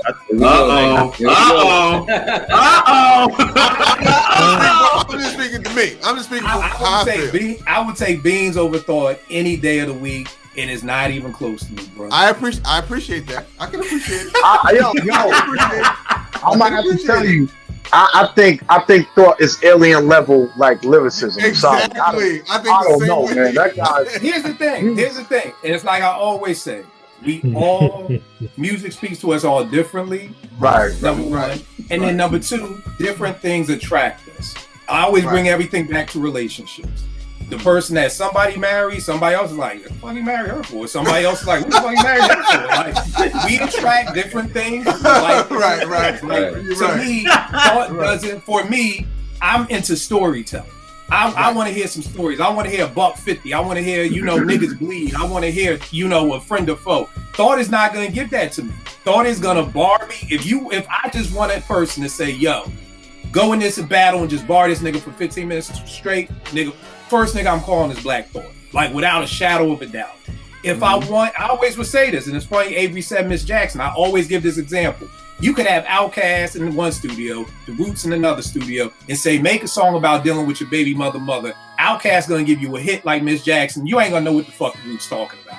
You ain't gonna know what the chorus is. You ain't gonna know nothing they talking about. That's not fair. Why? I don't think so. I don't think that's fair. So you saying Thought can't tell a story? Wait, we about to go on a tangent. No. Yeah, I know it. Hey, J-Tag, you're like 3 years late. You're like 3 years late. Right. It already went down on the timeline. I know Kill feels that way about Thought, that he's not a storyteller. He's just a bar, and that's not what he's about. I remember that, but we never really had the discussion. Me and him never had the back and forth. Well, here's the great part. We could call flag on the play. Avery, we gonna get to your stuff real quick. Okay. I gave a Black Thought challenge that I said, because people was like, oh man, the Roots got 128 albums out. Yo, it's gotta be out. I said, here's what you do. I said, give me 15 songs where Black Thought is talking about a topic and it can't be a group. I put that out on the timeline, not a mumbling word. Nigga said that's too hard, Kill. I said I'll do it for Common, and I timed myself. I said, boom, here's 15 Common songs without him talking about a girl, where I can tell you exactly what he's talking about. Niggas was like, all right, well, that's just Common. I said, you know what, for shits and giggles, I got some time today at my teen center. I'll do Guru. Same rules. I won't mention nothing about a girl, because Guru and Common both have a lot of songs about girls. Right. And I said, I'm not going to name those either. I was giving niggas songs. I was like, you know what? Throw reality TV on your list. Black Thought fans didn't even know what reality TV was. I said, that's a joint off of Jay Dilla project where Thought is talking to you all about the reality TV shows. That's I'm giving that. It's like me playing you one-on-one at 21. I'm like, nigga, here's 11. And you still lose. I'm giving niggas songs that you could talk. And I had Black Thought fans arguing with each other. Yo, Kill, Stars about the economical depression of the black man. Another nigga like, no, Stars about the way that you can come about. I said, y'all niggas is arguing. I just backed off and let Thought fans argue with each other. I said, now the Roots definitely had a formula from jump. If you listen to the first album and you listen to the joint with Proceed, that was Do You Want More, and on, they always had one song on there, particularly they had about a chick. You know what I'm saying? One song. Everything else was kind of like spotty as far as where he was going with it. So I gotta agree with that. I ain't even gonna front on that. Like Thought is definitely more of just a bar machine. You know what I'm saying? As opposed to, all right, yo, Thought, I would need you to sit down and this has got to be the topic of discussion. Because even the streams of Thought, y'all may not agree with me. I'm not a fan of them joints. I haven't been a fan of the streams of Thought. The last one, I thought the last one was good. But again, I think Thought, for if that's what you want. Like when people tell me Thought is their GOAT rapper, that lets me know you really are into bars. Like, and which is cool. Like, you know what? I want stories. Somebody else don't care about a story. All they care about is, like JP said, alien level bars, you know. But when I want, Thought isn't gonna give you what's my joint that Beans did, the one that Heavy D did. In the air. Thought ain't gonna give you that. See, Beans give you that feeling, like, yo, that with your handshake ain't matching your friend, like that ain't gonna be, which is cool. I'm not dissing him, but I'm just saying, if you want stories and it's not about a shorty, you are gonna be hard pressed to really be like you shouldn't be beefing. If I ask you, yo, what's Just to Get a Rep about? Niggas getting robbed. If I ask you about what's Soliloquy of Chaos about? We came to the party, they shot it up, we didn't get shit out. Like, if I ask you what's Testify about by Common, it ain't gonna be everybody's gonna have the same answer. And again, to me, that's just not Thoughts. And it kind of showed up when Royce dropped Book of Ryan, Fonte dropped No News is Good News, and then Thought dropped Stream of Conscious 1. Royce is talking about cocaine, his childhood, rough upbringing. Fonte is talking about getting remarried, raising children, black men in their health. And then I go to Streams of Consciousness and sound like Thought just came from Hot 97 and just kept on going for another 6 songs. And it just showed me, dog, where's your growth? Like, your contemporaries are now making songs about life, and you're just still barring me to death. Nigga, you was doing that shit in 96 when I was 22 or something. I'm 47. Here's my thing about that. And I get it.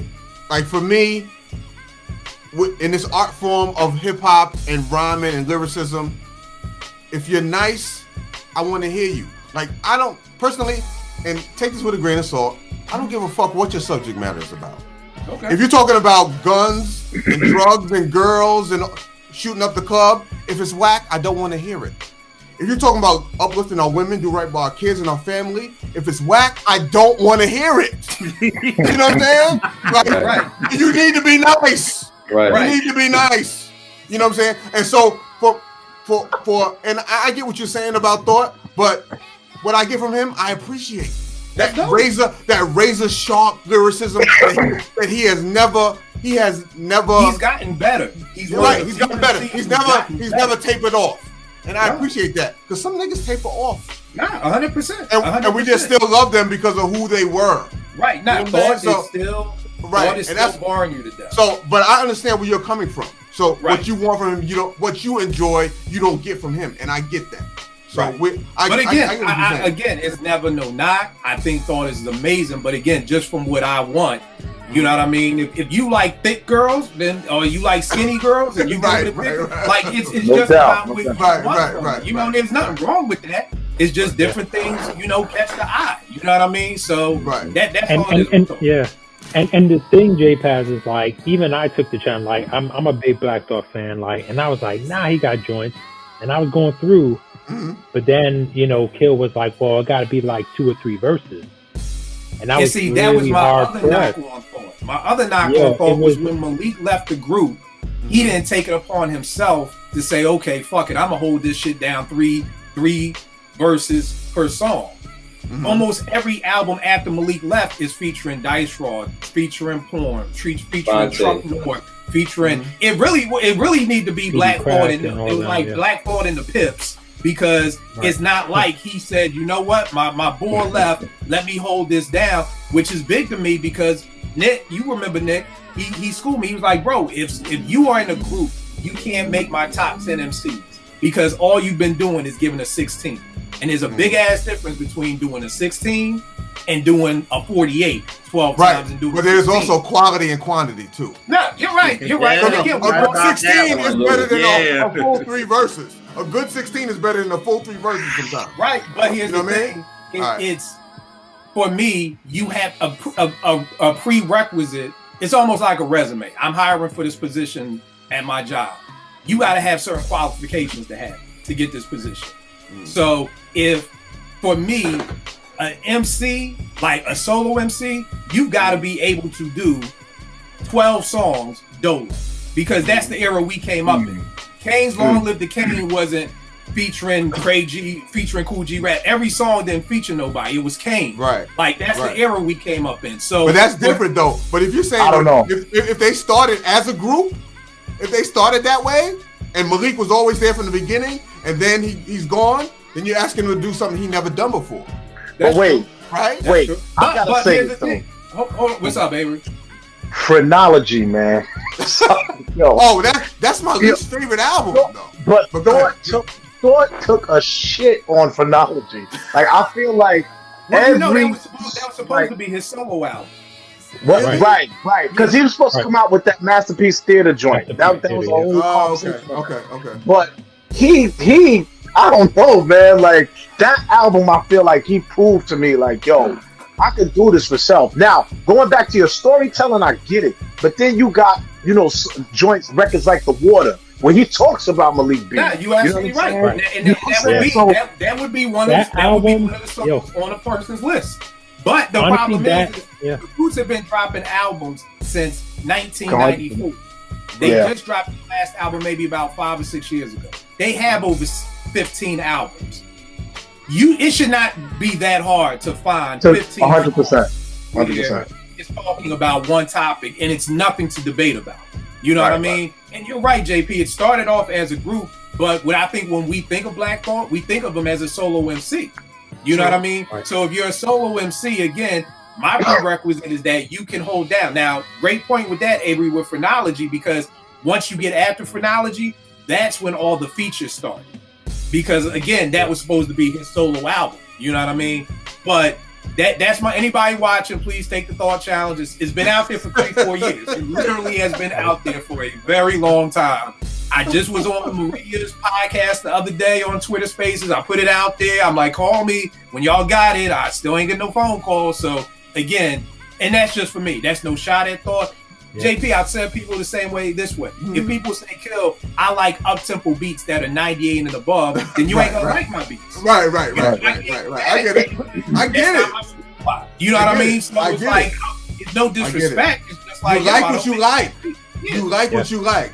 You're not saying Thought is not nice. That's what you're not saying. Because that's like if you were saying that, that's a different conversation. See my roots collection. I know what you're saying. I get it. I had to post my roots collection just to show niggas, like, you know, I had to tell niggas, yo, don't say shit to me until you can show me your roots collection. Because for all these niggas capping for thought the way they was, I know niggas own all this shit. You can't cap for a nigga this much and only come out with a single. Nigga, this is my collection. Where's yours? And that shit shut everybody the hell up. Ain't nobody say shit to me about thought no more. Cause I'm like, come on, y'all. If we gonna cap for a nigga, you better own they shit. Don't show me your streams on the phone and no, show me the CDs that you own. Nigga, I own all 5 copies of Things Fall Apart, my nigga. All 5 different copies. We could just start right then and there. Like and stop it, you know. All right, my fault, Avery. Sorry, back to you, brother. It's all good. We ain't talked in years, man. Right. Avery, I'm sorry. R&B. I mean, all good. What you got? I got my next joint was the choice of yours, Black Sheep. I got that next. Of course, yeah. Okay. Definitely, you know. And again, another joint that has multiple versions. So, you know, that's interesting because the original version, I think that they put on the album, because I think the deluxe version of Wolf in Sheep's Clothing, it had the remix on it. But the original version, I was like, yo, this is garbage. But that remix, that remix is something.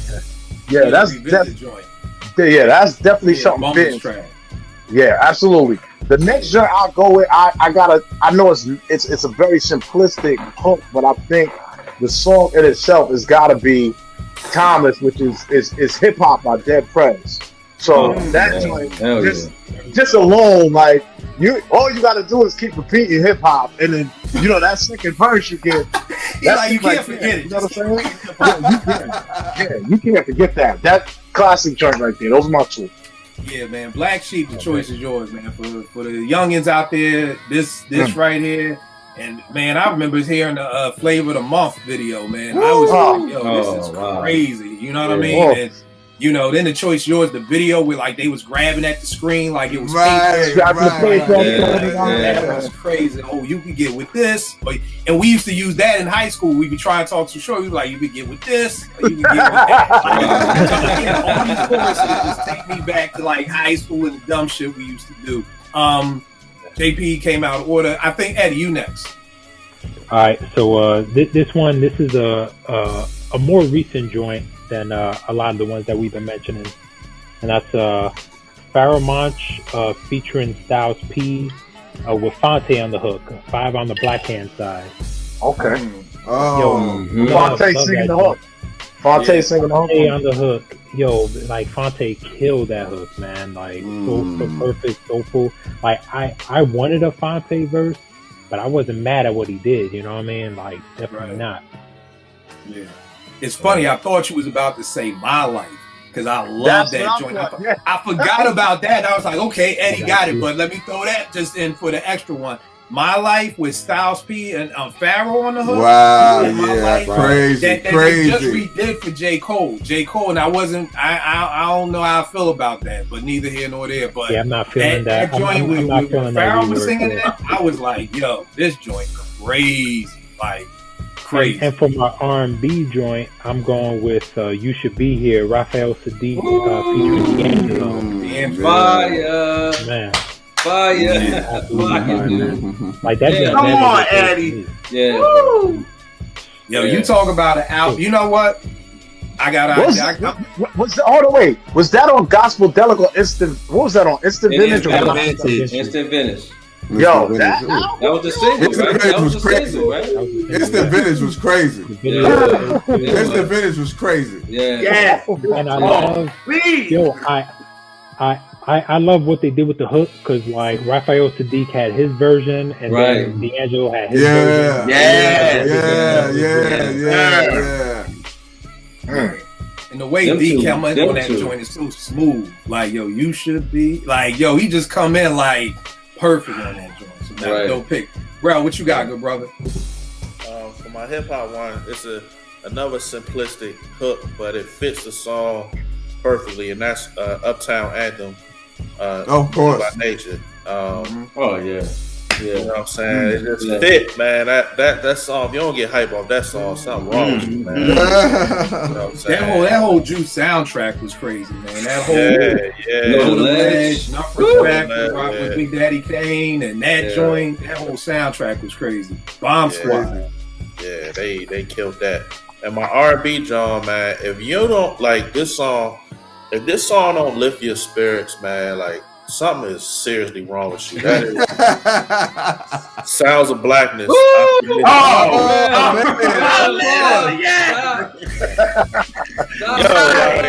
Right. If you feeling down or just put that song on, man. That song will change your mood, man. That song is timeless, bro. Like, you know what I'm saying? Right. And Terry Lewis. Yeah, that's Don't even get me started on that. That's just a classic, man. That's just a song that puts you in a good mood, man. So that's my two. All right, the last one I'll run down some honorable mentions. The last one I'll pull is South Bronx by BDP. That was somebody was gonna say it. That was crazy thing for me is, I was such a big BDP fan. The way I used to scream the South Bronx, you would have thought I was from the South Bronx. Like the way, the energy of that joint, just with the whole bridge wars and everything, was just so crazy. So I got the South Bronx.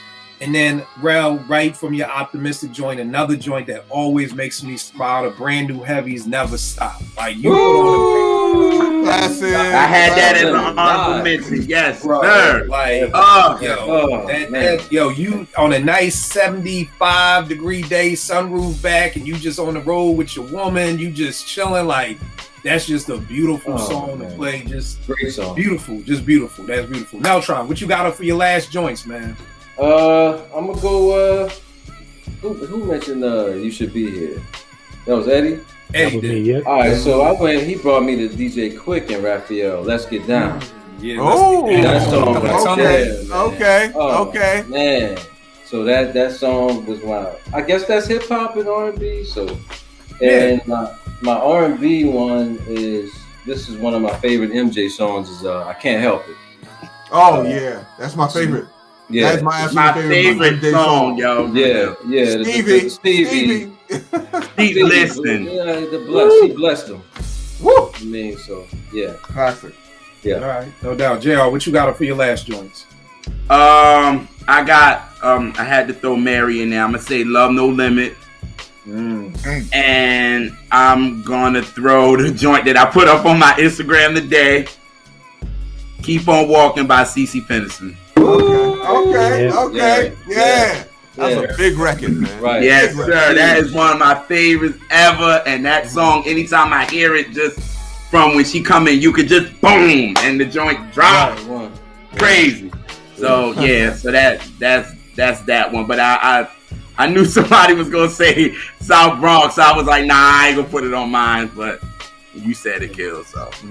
All right, JP, what you got for your last joint? I'm gonna go with something more recent, and I'm actually, since I wrote down a new hip hop title, just a hip hop chorus.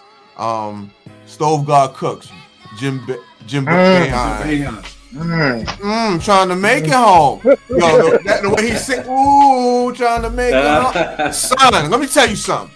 That might be my favorite record on the joint, and I love that album.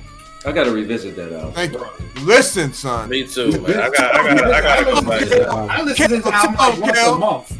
Tell him, Kill. I mean, once a week I'll listen to it. Yo, every day. It's been a year. I don't even think I opened this. Like, I ain't even opened this vinyl yet. Like, it's still sealed, man. How about this? To me, he has the energy of DMX, but in his own way. You know what I'm saying? I agree. He has that energy. I was talking with my guy the other day just about his ad-libs. Right. Oh, his ad-libs are part of his bars almost. That album sounds like this is his 6th or 7th album. That's how comfortable he sounds when he rhymes to me. Yeah. Yo, you heard him on Westside new album? Yeah. That nigga said, yo, I'm waiting for the plug. He just want to see if I wait. He's like, I will. Like, yo, the energy that he brings to the table is like crazy, man. This nigga like, yo, in the back of my mind, I'm like, nigga, go get the product. Like, yo, this nigga making me white. This nigga washed his cars, watered the grass for 2 hours. Like, yo, his bars are just, when that nigga said, me and Emerald Agassi should be the next verses. Right. Side by side, work them. Yo, first thing, I didn't know who Emerald Agassi was. So I had to Google the nigga. Who Emerald Agassi was. He's a fucking chef. I said, just said he's gonna challenge a chef on the stove to see. Right. I quit, nigga. Like, Emerald's the one who's like, damn. So the Jim Boeheim, like the way he sings on that chorus, I love it. Like it's infectious to me.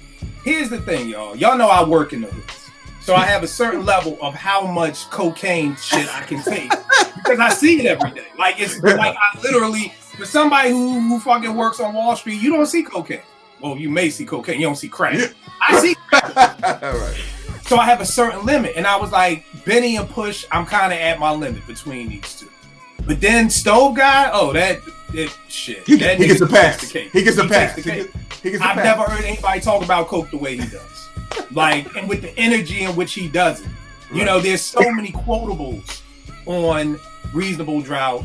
I mean, we could just have a whole Reasonable Drought conversation by itself. But yeah, I feel you. Great pick, bro. Great pick. Avery, what you got for your last joints, bro? Yo, shout out to my people. Rock Moss is my man. Jazz is my people. They throw the magic. Those are my peoples, man. Those are my people. So shout out to them. So, and listen, I'm gonna be honest. The older I get, the more I listen to what I call toxic music. It's bothersome to me. You know, you be playing your music, you gotta roll your window up if it's too loud and you talk to somebody. But like Stove God is one of them dudes. Like, this is kind of crazy, right? Like it's kind of crazy. But my last two, So my last two, I'm gonna give 50 a little bit of credit for 21 Questions because I feel like that's one of them joints like. It's like synonymous with just walking around. You hear that song, come on, you hear that beat drop, you know what time it is. And I'll be honest with you, I don't even like his lyrics on that song. All I can just remember is that hook. And I like that hook. It's dope. It's dope. So rest in peace to Nate Dogg. And rest in peace, Biz Marquis, Just a Friend. We gotta name that. We gotta put that up. Facts. Very dope. Yeah, man. Just a Friend. Absolutely. Very dope. Very dope. Eddie, what you got for your last joints, bro? Yo, but it's funny that Avery named a Nate Dogg because my next one is Area Codes by Ludacris. Oh, okay. Oh, God. Yo, love that. Like, the funny thing, like, it's such an infectious hook, but it's like you kind of feel bad singing it, but not at all. You know what I mean? Like, yo, I don't think you can feel any worse than singing I got holes in the area by Snoop. You know, I think that if the homies can't get that's it. Like ain't no fun. That's horrible. But it's a good song. It's a great song. Yeah, it's a great song. Great record. Yeah, great. Yeah. All right, and what's your last R&B joint? So then, my last R&B joint, I'm going with "Say Yes" by Flow Tree. Yo. That's that. Knocking the boot. Wow. Flowers, man. Yeah. Like, you know, I barely see them mention, man, but yo, it's dope. Yes, like that's the banger, that joint. Yeah. I think both my kids was both conceived to that song, yo. Yes, that's what type of song that is, man. Yo, that whole Floetic album, that first album to me is a 5 mic classic. For me. I mean, the OG and Marsha Penn. Not to mention, it's Getting Late, the live version when just go to church. I could just listen. I also went for blood on that, yo. I need to go revisit. That's a great. Oh man, God, that live version is crazy. Bro, what you got for your last joint, bro? All right, so I got 2 hip hop joints. I'll do it real quick and 1 R&B. So, Incarcerated Scarfaces. I mean, you can't go wrong. Time is running out. Let's connect politics to the old. Get lifted in the stand. Word up, peace. Incarcerated Scarfaces. That's great. That's great in essence. Like that's in the plaza. Catch gas. Like, That song is like quintessential Ray. Like his whole swag, the language, everything. That's just Ray. You know what I'm saying? Like throw up, like man. Man. You know what I'm saying? And my other hip hop genre, I don't know if a lot of people are familiar with this song. I know a lot of people on the West Coast is. And it's Corrupt, We Can Freak It. I don't know if y'all ever heard man, come on, bro. Yo, We Can Freak It. Yeah, Did Battle Cat do that? Battle Cat. Yes, man. That song is amazing. Battle Cat. It's such a Cali song. It puts you in Cali. West Coast, right. Yo, that you listen to it, your mind take you in Cali somewhere. That's a West Coast song. You on Venice. Yes. The hook is fire. The dude that sang the hook, I can't remember his name, but I don't let me get started. I got so Rel mentioned in that Ray joint. It reminded me because I was doing all the R&B sung hooks, but it reminded me like I gotta give Method Man his flowers for his hooks. Oh yeah, because you know what I mean. Like not only he did the Cream, but he did like probably my favorite Wu hook is Ice Cream. Yeah, Method Man was a beast with them hooks. that when that came out, that everybody was repeating that hook. Everybody, And my R&B joint is actually my favorite, one of my favorite R&B songs ever. That's Case, Missing You. I know you about to say that. Case, Missing You. That song is fire. I don't care what nobody say. That song is fire. It's timeless. It's fire. There it is. You don't like that joint or something? No. That's his Catch That Mini. Oh, okay. Yeah, word?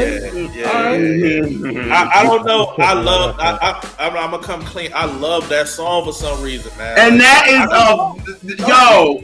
If you think about that song, that motherfucker crazy. Like if you think about those words, like it is. But like he put his heart in that song, man. Whoever he missed, he really missed him because he put his heart in that song. Let me throw a quick honorable mention. The Young Guns featuring Rel, Better Love. Better Love? Yeah. Oh. What? That chorus right there? The way he used Luther joint? Oh, yeah. Oh. Another dope Luther sample, man. Right. Oh, my God, man. And Rel did it right. Rel did it right. He did it right. Philly was on top around that time, man. Yeah, he was listening. It's dope that you said that, Rel, with Incarcerated Scarfaces, because it leads me into my next question. Like, how important are choruses? Because you said that thing, the Incarcerated Scarfaces, and now I'm just spitting lyrics for the rest of the day. It's like the chorus will bring you into how dope the song is. So, number one, do y'all even feel like in recent years, maybe 5-10 years, that we still have choruses? You know what I mean? Oh, yeah. Yeah. Do we have good choruses? So, okay. I just because I just couldn't think of any catchy choruses. Like, that's why I love these shows, because I'm sitting back like, okay, is anybody gonna name anything in the last 10 years? Nobody did. So again, I know these are favorites, so we're gonna go back to, our childhood and stuff like that, but who do you think still has dope choruses? Like Raphael Sadiq. Like what song? Off the Jimmy Lee album. Ready, I'm ready before. So Ready, you talking about? So Ready. And here's a good question: are they good choruses if we can't even remember them? Like, the title. Okay. JR messed me up. Right. He threw me off. All right. But I mean, Raphael, I think because he's a musician, he's always going to give us good choruses, no matter if you like the album or not. I mean, he just still. I mean, there's so much music out there. It's not going to be represented on the radio, but it's plenty. Right. Say for her instance, like the joint she had with Bryson Tiller a couple years ago, We Should Have Been. Like that chorus is crazy. Like it's a good. Like there's plenty of great choruses out there. Well, my bad. I'm sorry. I really meant hip hop. Hip hop. Okay. Okay. I'm sorry. Let me just add this. Like, if you think about it, the context, the construct, the arrangement of hip hop has changed completely. You know what I'm saying? Like now, guys ain't making songs to say, yo, I need a dope hook to sell records or whatever it is. the independent piece has brought in a totally different monster. You can make music the way you want to. You got dudes going 100 bars, and that's the song. You know what I'm saying? You got music that just speaks for the song nowadays. So if you ask, first of all, I don't really listen to a lot of the new music, but I don't think hooks are prevalent anymore. Like, I think maybe for R&B it is. And if you think about it, you really hear a lot of R&B. The R&B is rap now. You know what I'm saying? So there's too much fusion with music. I don't think you listen. I don't think hip hop wise, if we talking specifically hip hop, you hear dope hooks. I think you hear dudes going in for 1 million bars. Here's a bridge. All right, here's a little couple of words, and then that's it. We keeping it moving. You know what I mean? I don't think we got that concept. Kill, I got a question for you. What is a good? What do you consider a good hook, though? What is a good? What makes up a good hook? What makes up a good hook to me is a hook that the song is gonna stay in my head or do just exactly what Rel did with Incarcerated Scarfaces. Like if the hook, I'm gonna say the hook, and now y'all still talking, and I'm like, more reputation like throw up. You know what I mean? Like I'm trying the whole song to it, just off of what Rel said of the we get lifted trade. You know, if when we watch this show back, we gonna see everybody when Rel starts saying Incarcerated Scarfaces, everybody eyes lit up. We got happy. You know the name of the song.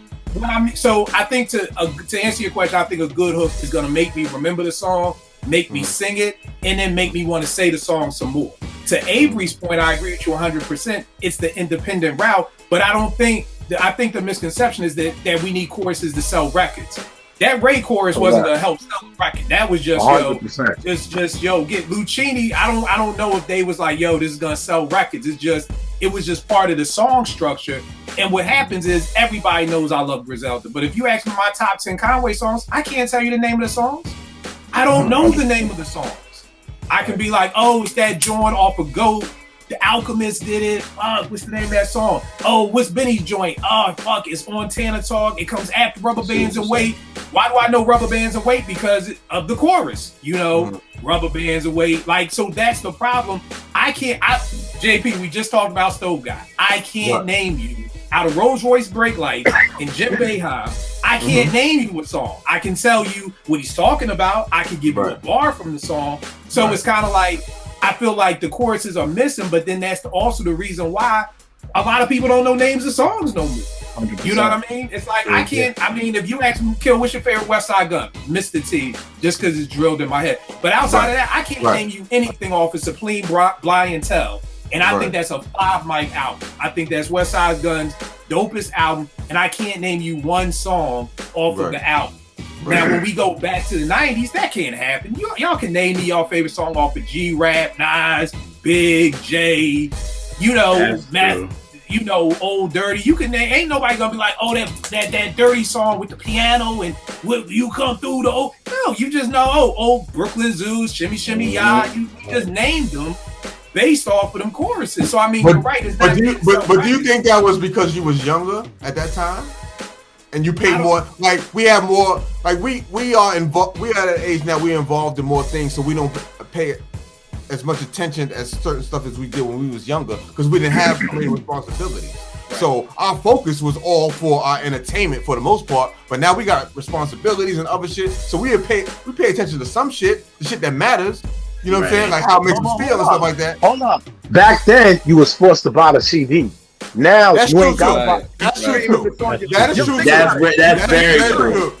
So check it out. If you think about it, if you really think about it, think about your cell phone. Do you remember everybody you call number? No. You go right to their name. Right. It's the same thing. And when you was dialing phone numbers back in the days, yo, what's your number? I gotta write it down. I gotta dial it. You know what I'm saying? You gotta spin the joint. Now you ain't gotta do that now. Now everything is given to you, it's spoon-fed to you, so you don't have to think twice about it. A CD, Kill just picked up his record collection. He gonna look at the back of that. He gonna read the linear notes. He gonna read the lyrics. Now you ain't gotta do that. Yo, download it, stream it. That's it, G. You know what I'm saying? So I ain't gotta remember nothing. You feel me? You're right. What's up, man? Yo, so I wanted to, since we talk about like hooks on recent albums, so I gotta shout out our brother Trey Lee, because Glory got some amazing hooks and choruses. Yeah, they do. Like, and it will, like, just like Kill said, it will get you to remember the songs. Like Glory got a dope hook. the old me, like I'm singing that all the time. Freedom with Quinto Damani. He got the joint Rejoice with Eric Roberson. Like down the line, like he got some great hooks, but he comes from that era. You know what I mean? I was just about to say he comes from that era of having to make good hits. He's coming from that Mark Pitt school of Howard, which is mixed into that Bad Boy school of, that's ingrained in him. Like I said with Santa Talk, I just know Rubber Bands and Weight from the chorus, Rubber Bands and Weight, Rubber Bands and Weight. But other than that, I can't. And Benny is one of my favorite rappers, and I can't tell. I love that song with him and Freddie Gibbs off of yeah. But I can't Burn the Proof. Burn the Proof. But I can't Burn the Proof. Yeah, I love that. You know what I mean? I love King's Disease, Nas's first joint. I can't name you too many songs off of that, and I love that album. You know what I mean? So I'm just, it just made me kind of think of, like I said, listening to Drake, and I'm like, why do I find myself listening to this Drake more than a lot of other stuff? And it just showed me I miss choruses. I miss having a dope chorus that I can sing along to, that brings me back. And because there's no reason I should be listening to fucking Certified Lover Boy more than I all the other shit that's out there right now. Like there's no other reason. And I was like really trying to figure it out. And I'm like, it's the choruses. I get to the chorus, I can sing along with it. I remember it. I remember the name of the song because of the chorus. I don't remember the name of the song because niggas don't ever even say the name of the song in the fucking song. You can't listen to Miss Jackson and go back and be like, shit, what's the name of that song? Motherfucker, Miss Jackson. Right. Now, you don't even tell me the name of the song in the song no more. What you got to say, J.R.? I was gonna say, because with R&B for real, it's not even the choruses. I think we don't have great bridges anymore. Honestly, when it comes to R&B, we don't have great bridges no more. Like bridges is not like what's his name? Sean from Boys and Men was on Jimmy Jam and Terry Lewis's podcast, and he said he went to a couple of these new producers or whatever, the ones that's hot right now. He was like, I ain't gonna name them, but he's like, they hot.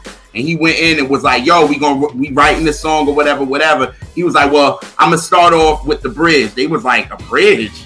We don't do bridges. Wow. Like, what? In an R&B song, you don't do a bridge.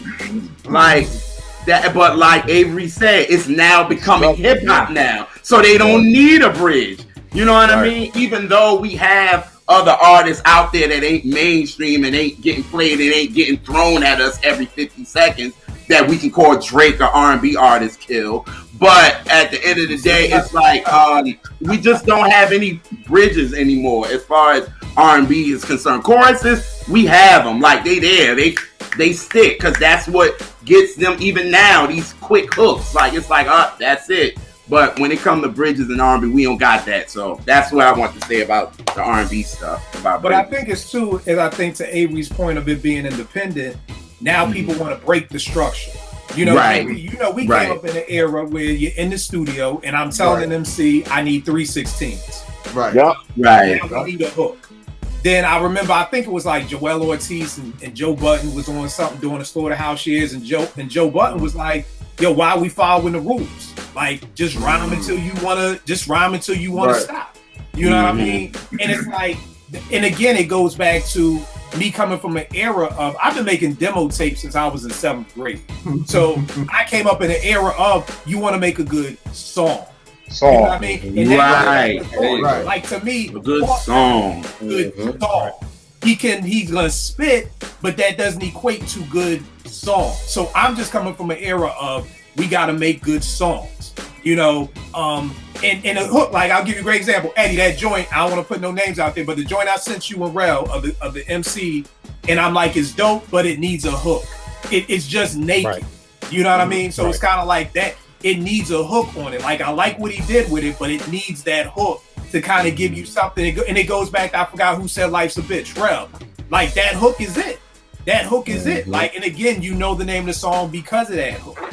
You know what I mean? So I don't think it's necessarily like you have to have a hook, but because I think it goes back to what Avery said. I don't think people are really they want to make songs.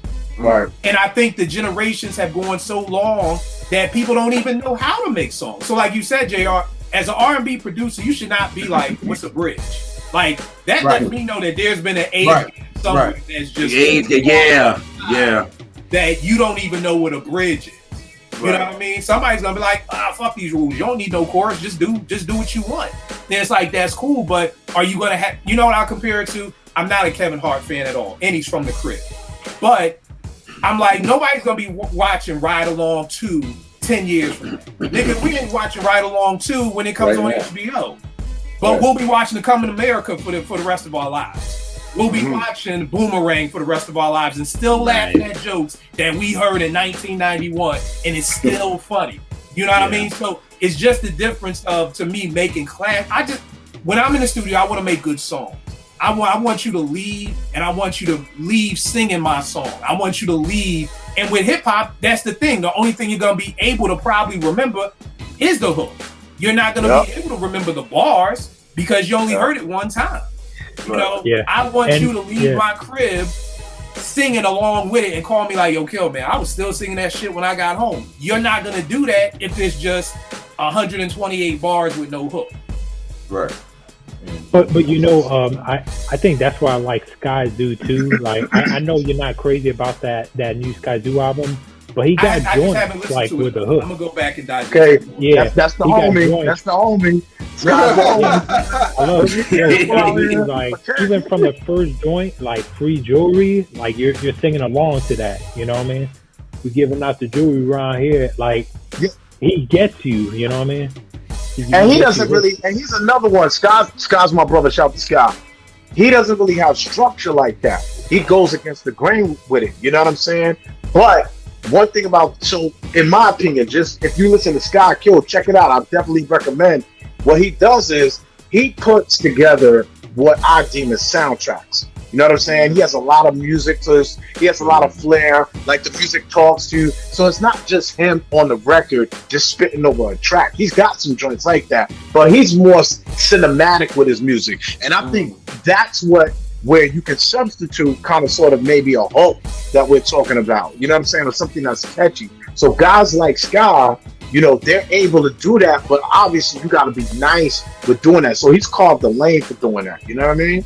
Yeah, Sky is dope. Sky is dope. So, I mean, I think that's just the thing. But I would love some more because, like I said, the fact that I'm a Griselda fan and I can't tell you my top 5 Conway songs, that to me that's a problem. You know, because if you ask me, Kill, what's your top 10 Nas songs? Oh, Memory Lane, fucking Halftime. You know what I mean? Nas is like it's no problem for me to name them joints. So and I'm a fan. So if you're not a big Griselda fan, you damn sure ain't gonna know the name of none of the songs. But again, like I said, you can listen. My favorite Conway song is St. Regis. The only time he says that is when he's like, I'm chilling out in St. Regis with a big yellow bitch you can't take penis. That's it. You know who does that all the time? So nobody's gonna really be like, oh, it's called St. Regis. What you gonna say, Eddie? I feel like Freddie Gibbs does that on all his joints. Like just some obscure reference, and that's the name of the song. That is true. I think Griselda does that too. I'm like, what do y'all niggas do? Just look around. I feel like they doing Usual Suspects, like Kaiser Source, just looking around the room, like the poet. That's strong boy. Like, they just look around the studio, like, oh, 1986. That's the name. Like, that's the other thing too. I don't even think these people put time into their name. JP, you know how we be in the studio, like, yo, what we gonna name this joint? Yo, we gotta come up with a good. Now niggas just like For the Birds, like just whatever you just sit around the room, you just like this, like just how Kaiser Source was. You sit in the booth, just naming shit, the quartet, and this, and just naming things. So again, I just wish people, but I do think it may be a generational thing that people don't really understand making these songs. You know what I mean? Because the other part too of Avery's point of independence, you had a label that would work with you and that would tell you, no, you need to make a song. This needs to get on the radio. You need to get some type of airplay. I don't care if it's for Stretch and Bobbito. You need something, you know, whereas now we don't have a team of people around you to help you create. It's just you. You know what I mean? And every great MC isn't great at making choruses. You know what I mean? Like with all these great Wu choruses, I'm sure they always in the studio, like, you know, just saying stuff. They're like, yo, that sounds dope. You know how it was. Again, I keep going back to JP because we was at Morgan together just making music, and it's like everybody was there. being in the studio in 1995, you give up some ass to be in the studio in 1995. But you didn't know the next time you was gonna get in the studio. So everybody would be in the studio. You know what I mean? Whereas now it's like, we'll go to studio later. We ain't really pressed on it. We'll get there later. Or how Primo talking about all of Queensbridge was in there with Nas, making represent. We don't have that energy. But definitely now, here's a question. Do y'all think a lot of these songs that we named would be as dope to us if they didn't have the choruses? I would say no. Nah. I agree. I would say no. Nah, it wouldn't have been. The chorus is the main thing that gets you because most of the time it's repetitive.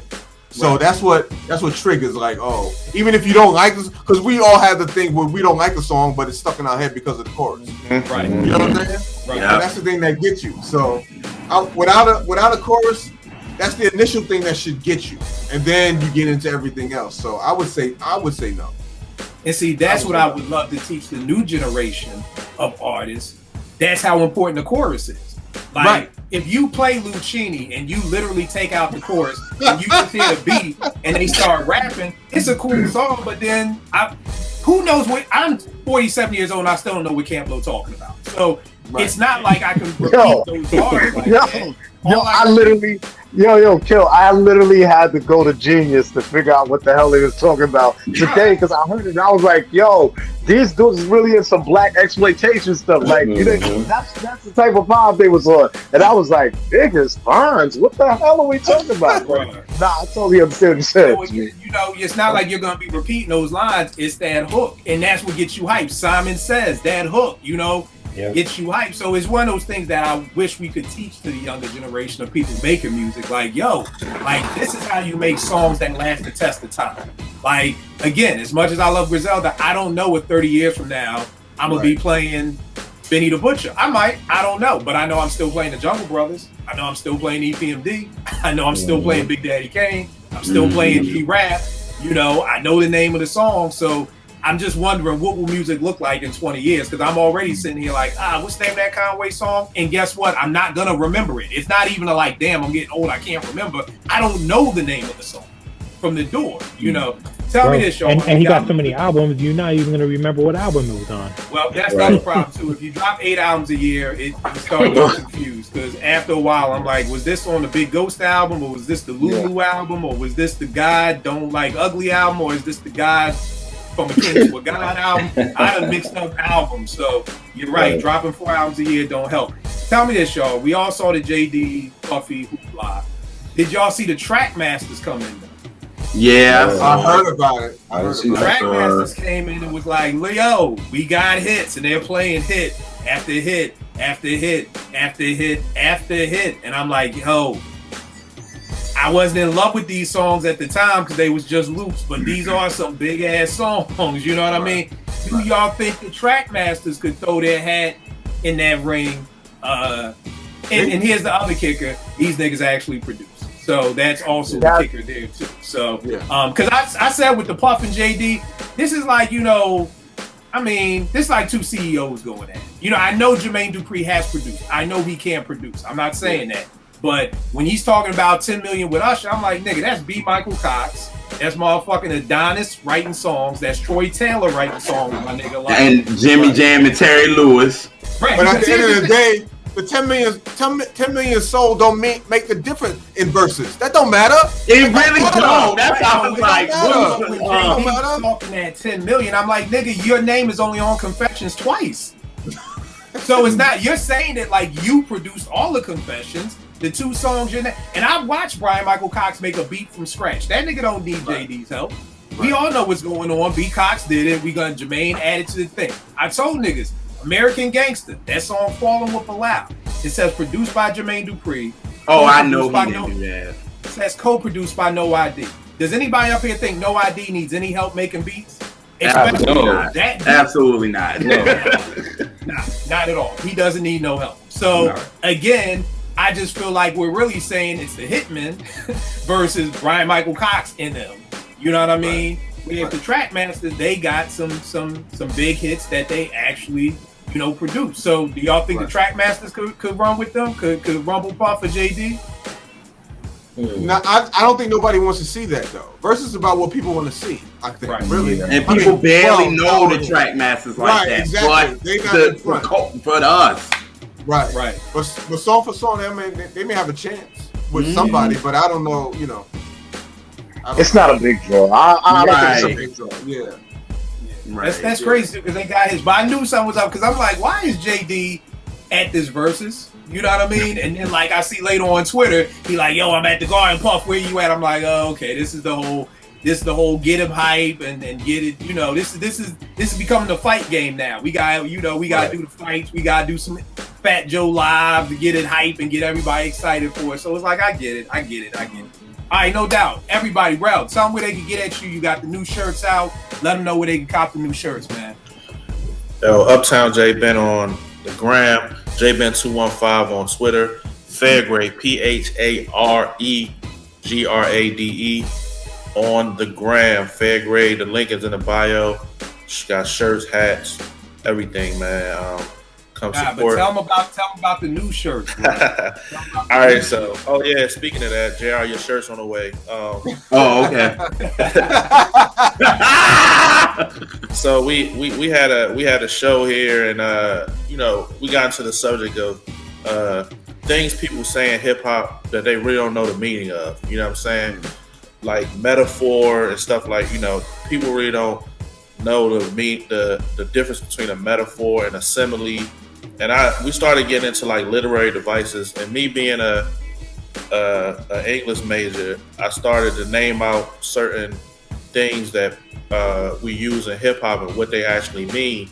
And so Kill gave me the idea to put it on on some shirts. So the first one is alliteration, which is a literary device used by using the same sound, like repeated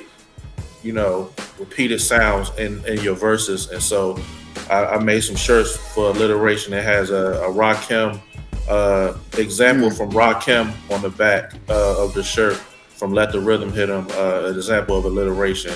So I'm going to be doing those periodically along with my other stuff. But that was just an idea that Kill helped me with, that we, just coming up on the podcast and discussing certain stuff and realizing that a lot of times people say stuff and they really don't know the meaning of it. You know what I'm saying? So it's good to still learn and educate, on stuff like that. So I'm telling you, on Twitter, niggas be using the wrong word every fucking day. I be like, bro, I hear what you're saying, but I don't think you're using the right word with what you're saying. Like, JP, this one dude was like, yo, Mary's My Life is a remake. And I'm like, nah, bro, what are you talking about? The only remake on this, I'm Going Down. And he was like, nah, man, because she sampled the Mary Jane Girls and blah, blah, blah, blah, blah, blah, blah, blah. And I'm like, no, bro. I'm like, bro, that's a sample. I'm like, yo, Kane sampled the Mary Jane Girl drums for Smooth Operator. You gonna call Smooth Operator a remake of Mary Jane Girls? Like, nah. Like, I'm like, that's sampling. So I hit Rel immediately, like, bro, you need a sampling shirt because niggas out here don't know. Right. There's the difference between a sample and a remake. I'm sitting here like bugging, like, am I bugging? Like, no, the only thing remake on My Life is I'm Going Down. Like, so yeah, people use a lot of words they don't know. Him being an English major, because that show, he was like breaking that shit down. He was like, oh no, you mean da da da da, because that's what that does and everything like that. So you got them shirts, Eddie Freestyles, brother. I'm sending everybody to your way, man. So tell them about Freestyles. Yes, sir. So freestyles.com relaunch, man. I've been getting some really dope feedback from the relaunch. I got a redesign. I've been getting a lot of submissions. So, thank you. Send them like my style, man. I'm gonna be very detailed, but I'm not rating. You know what I mean? If you're looking for someone to rate it, give you like a 5 mic rating, whatever, I don't do that. I'm telling you about the music, I'm giving you my perspective, and I'm gonna let the reader figure out for themselves, you know what I mean? If they want to check it out, I'm dropping the link right there, in the review so they can listen to it right there. So I got like 6 new reviews just since the relaunch that from last week. Like I said, man, I'm keeping them rolling. I'm gonna be doing them Mondays and Wednesdays. So every Mondays and Wednesdays, expect a new review. And yeah, man, I'm trying to work on some interviews. I'm trying to work on some other things too. You know what I mean? I had them hip hop memories that I did a while back, and I'm trying to do something similar to that again as well. All right, no doubt. Dope. Avery, tell them everything, good brother. Where can they get at you? The podcast, everything. Yo, listen, man. I'm part of the show. One of 4 hosts. It's called Our Take. Yes, Our Take. HOUR Take. You can find us on Twitter at our_take2. You can find us on Instagram at Our Take. We got the YouTube up. We got merch. So if y'all want to cop, y'all can holler at me on Twitter. I'm at Avery Mullen NBA. Yeah, man, the show, we drop a joint every week. It's mostly sports, goofballs. We it's unscripted. It's like straight raw. We come into the room. We just go in. We start talking.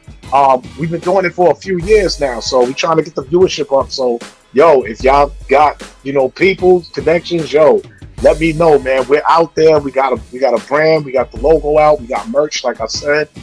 It's Our Take, our_take 2 on Twitter.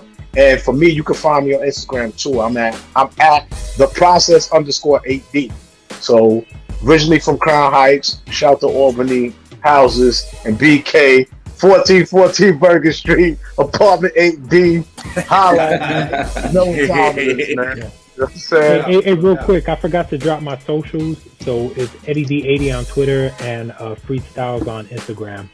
Forgot to drop. No doubt. JP, tell them about everything, the music, the podcast, everything you got going on, bro. Please. So the music, you can reach me at jpazmedia.com, and also on IG, I'm jpazmusic. I'm one of 3 hosts on a podcast we call You Heard What I Said. It's the letter U, heard what I said. We're on YouTube, and the IG is You Heard What I Said. So check us out, man. We just dropped our latest episode. I think we're up to episode number 25 now. So just definitely come check us out. Not to mention 3 of my favorite people. You White, Latif, yeah. You know what I mean? Love that joint. JR. Everything you got going on, good brother. Where can they catch you at? All right. Well, I'm one half of the R&B Raps.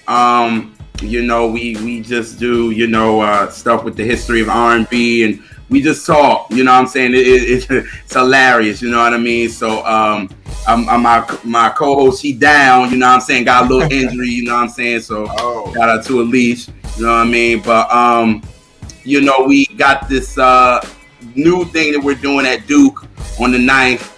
We got they gave us a little set from 8 to 10 on October the 9th, and we're going to talk about the evolution of R&B there, and they recording it live and all that good stuff, so that's dope. But we got our show Catch That, which we have had Brian Alexander Morgan on, we have Terrence Martin on, we had Zoe, we had who else? Trina Broussard, so many people. But then to Catch That minis, where a lot of y'all have been on already, which we ask you your favorite song and we kind of talk about it and we kind of go laugh, and it's fun. It's really, really fun. But check us out on R&B Reps on Twitter, rnbreps.com, where we got merch as well, and the R&B Representative on Instagram. And then you can follow me at JR's World of Soul on Twitter and Instagram. All right. Neltron, let them know where they can get at you, good brother. I'm on Twitter and IG at Neltron8000. All right. No doubt, y'all already know where to get at me. Kill889 Twitter, IG.